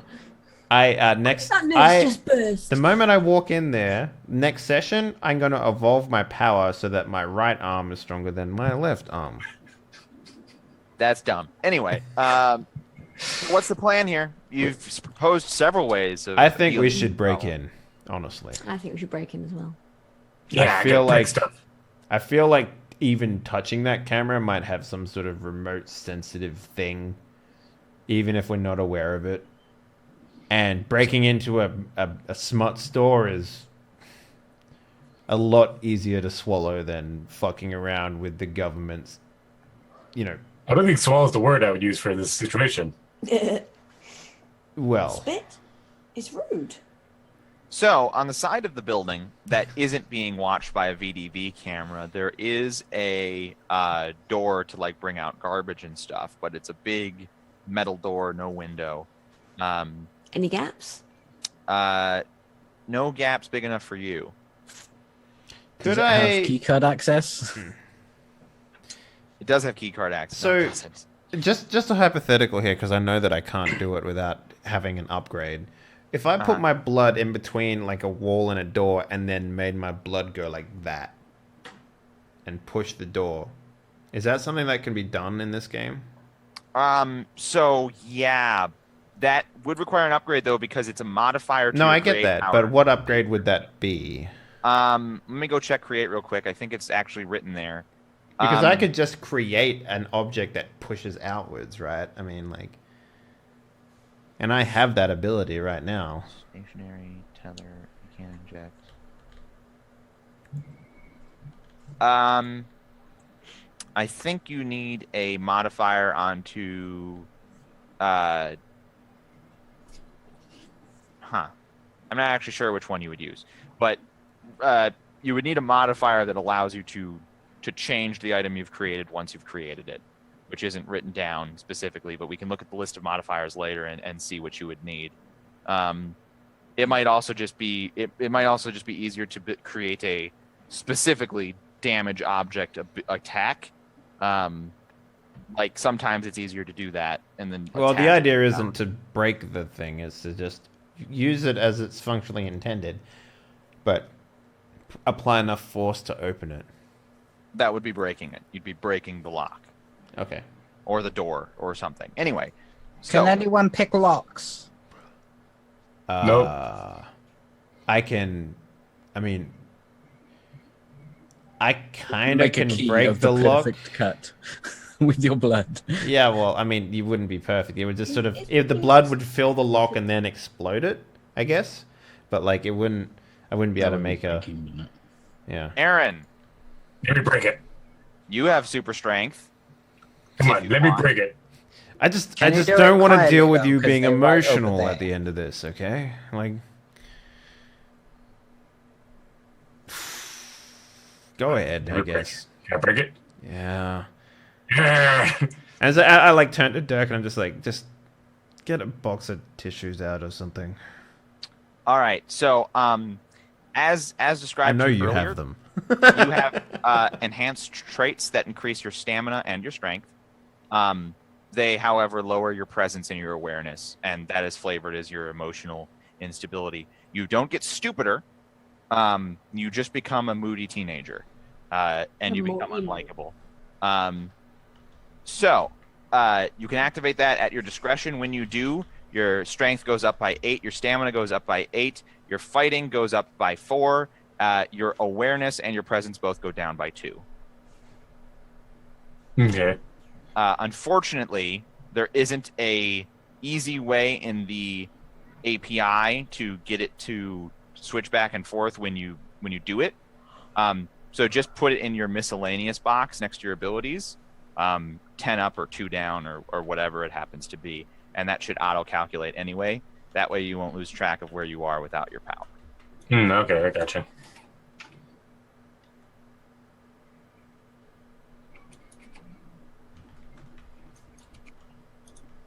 Okay, so just like that? Yep. Did you put your awareness and presence down? I did not. You said 2 for each, right? -2, yeah. So what is that? What does it look like when you use your power? So you see Aaron, he reaches into his pockets, grabs a little inhaler, and goes, all right, I'm going to do it. I'm going to finally get to do it again. So he just takes his inhaler. He's like, and then he just kind of swells up, kind of like a balloon, just kind of gets a little big, maybe gets 6 inches in height. He's like, yeah, that's the stuff. He just grabs the frame of the door, his knuckles just dig into the wall and tries to rip the door straight off the building. Just push it All into right. the door. Okay, he ripped it off. Okay. All right. So you got a strength of 11 right now. So you can use grappling, as a matter of fact, for this attack. So if you roll your grappling, it should also add your strength. If it doesn't, then we will have to add it afterwards. It did not actually add your strength, but that means you got a total of 11. So the API doesn't automatically calculate close attacks as having strength, so we'll keep that in mind for later. That means 21. You rip the door off of its hinges and throw it across the alleyway with a clank. You've also grown a bunch of gross facial hair that doesn't fill in correctly, and some acne. The door is now wide open. My beautiful face. You start crying, and I'm just I rub your back. I'm like, it's okay, buddy. It's all right. Don't touch me. I get like that when I do exercise too. Just do the tower thing. I'm gonna sit in the alley. I get a Care Bear. It's still in its box, and I look at the Care Bear and I look at this giant Spartan crying. What is your I take presence? it out of the box and I give it to him. What is your You're a current nice guy. presence right now? My -2. Actually, it's at 0. Oh, 0. I'm at 0 presence. So that's -1 awareness. So you're just a normal human now, but you used to be attractive and now you're not. Is that what's happened? Yeah, he used to be sort of charismatic, and now he's just sort of meh. I was in. Okay. It was a fly on the wall now. Who has the highest presence in the group? I'm curious.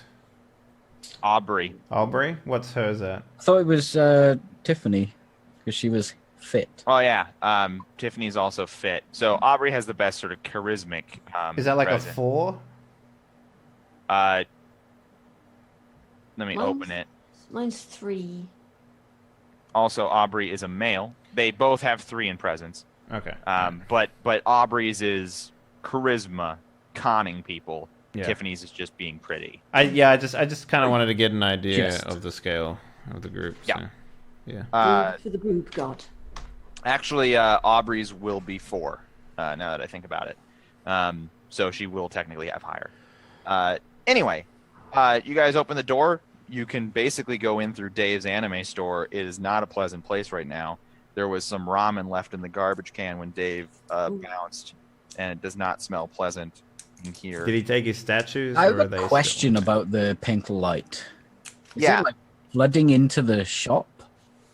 There is a window that the light comes in through when it pans over to the right, but that's in the front of store, and everything you're dealing with is in the back of house. Because I want to go into the front of store. Is there part of the store that doesn't get covered by the pink light? There are you are gonna parts steal from that Dave's anime shop? Unbelievable. There's like to pass into the back. There's a row like blocked off by a shelf of DVDs. So like you can get in behind that, but if you go further in the shop, then you'd have to make a stealth check to avoid it.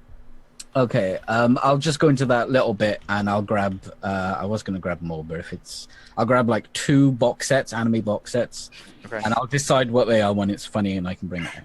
Okay. You have some anime that you can later reveal for comedic effect. That's why I'm here. You can also effortlessly install the modem. You have to unplug his television, but Dave hasn't been here in months, clearly. So you install it.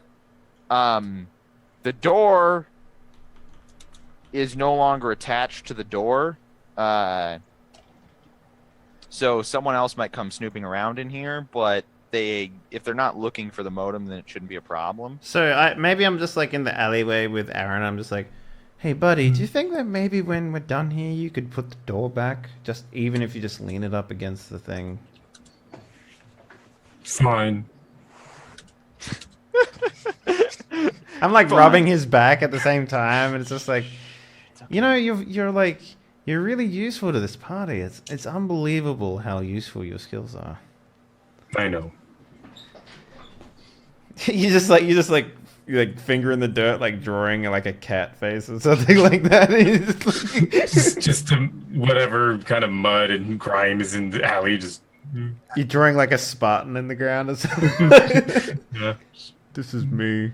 I'm really good. Have you seen my signature?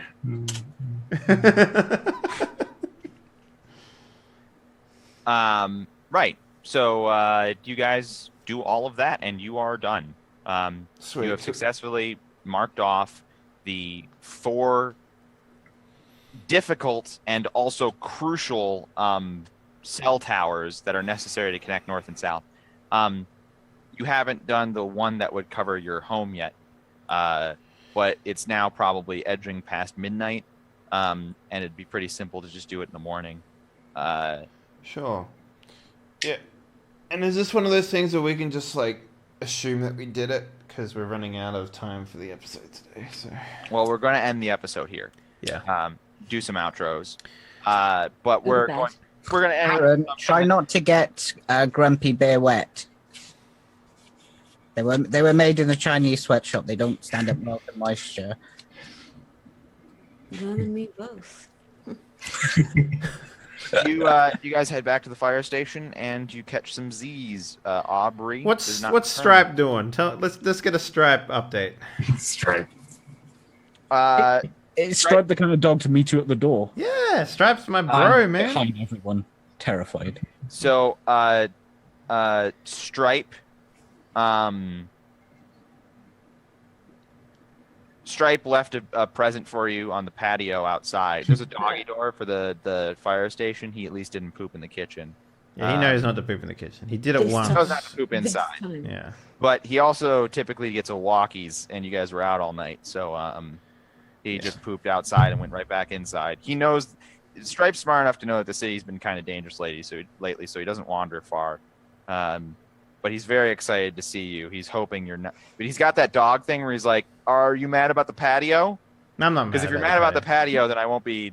Oh, you're fine. Yeah. Okay, it's so great that you're home. Oh my god. Keep it away from me. Here's your bear bag. I'm gonna go to the bathroom and I'm gonna go shave.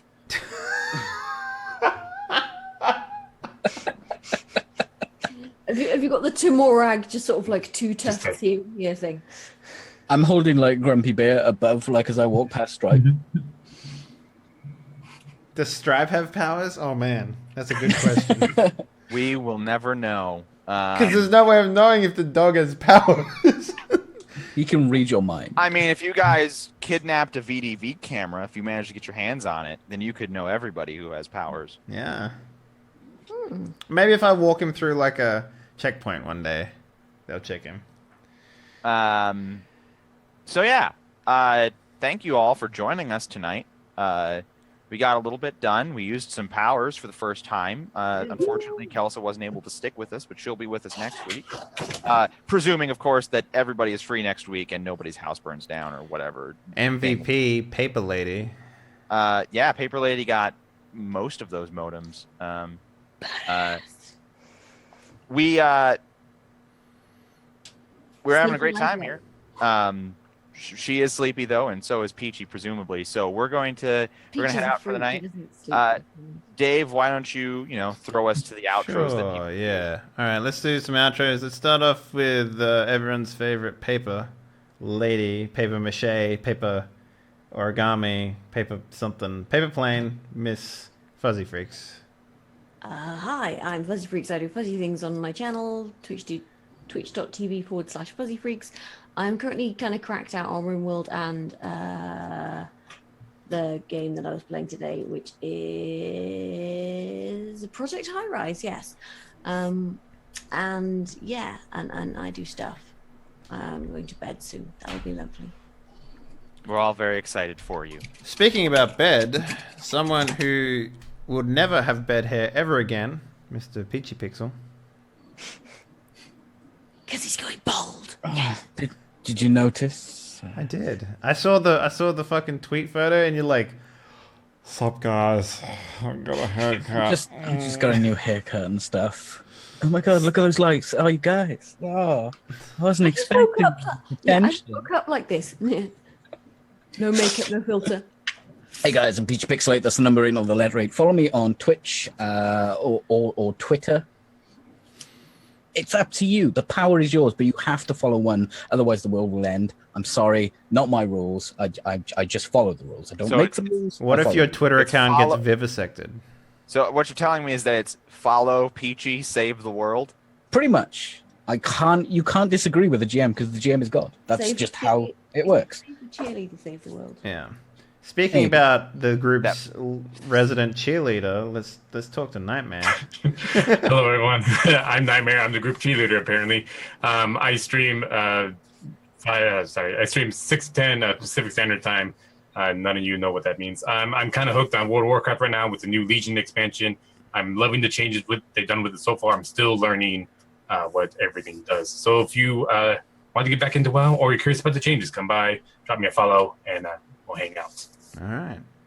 And I mean, the player that left us tonight is Kelsa. She's Twitter account. You can follow her on Twitter at Kelsa Delphi. Really? That's her Twitter? I thought it was just Kelsa. No, it's Kelsa Delphi. I don't think she managed to hook up Kelsa. No, I'm pretty sure she did because I asked her about it, and that's what it says on the thing. So. Let me. Oh yeah, no, it is Kelsa now. Yeah. I think it used to be Kelsa. No, Kelsa Delphi is her Twitch. There we go. But follow her on that too. There's no reason not to. Hair. Yeah. She's got motherfucking rad ass hair. Speaking and about a tattoo. Speaking about everyone's favorite rat-ass hair, the local dark Jedi space wizard, Mr. Mr. Dr. Wreckage. Hi. I'm going to be perfectly frank with you. The only thing I care about is that you come back next week at the same time and same place to watch Fulcrum. I technically have a Twitter and you could follow it, but I don't give a shit. Just tell your friends about Fulcrum. Merchandise, wear shirts that say Fulcrum on them, Thursdays at 7 p.m. Central Time. We're going to have a blast here, especially as people get used to the sleep schedule. And people stop having to leave us at the first hour. It's only going to get better from here. And they're only going to fight bigger and better and more interesting things. And next week, it won't just be installing modems on stuff. Yeah. Hey, look, tech support and adventures. We had adventures here. That Adventures in Tech Support is this episode, actually. That's the title. Adventures printed. in tech support? Okay.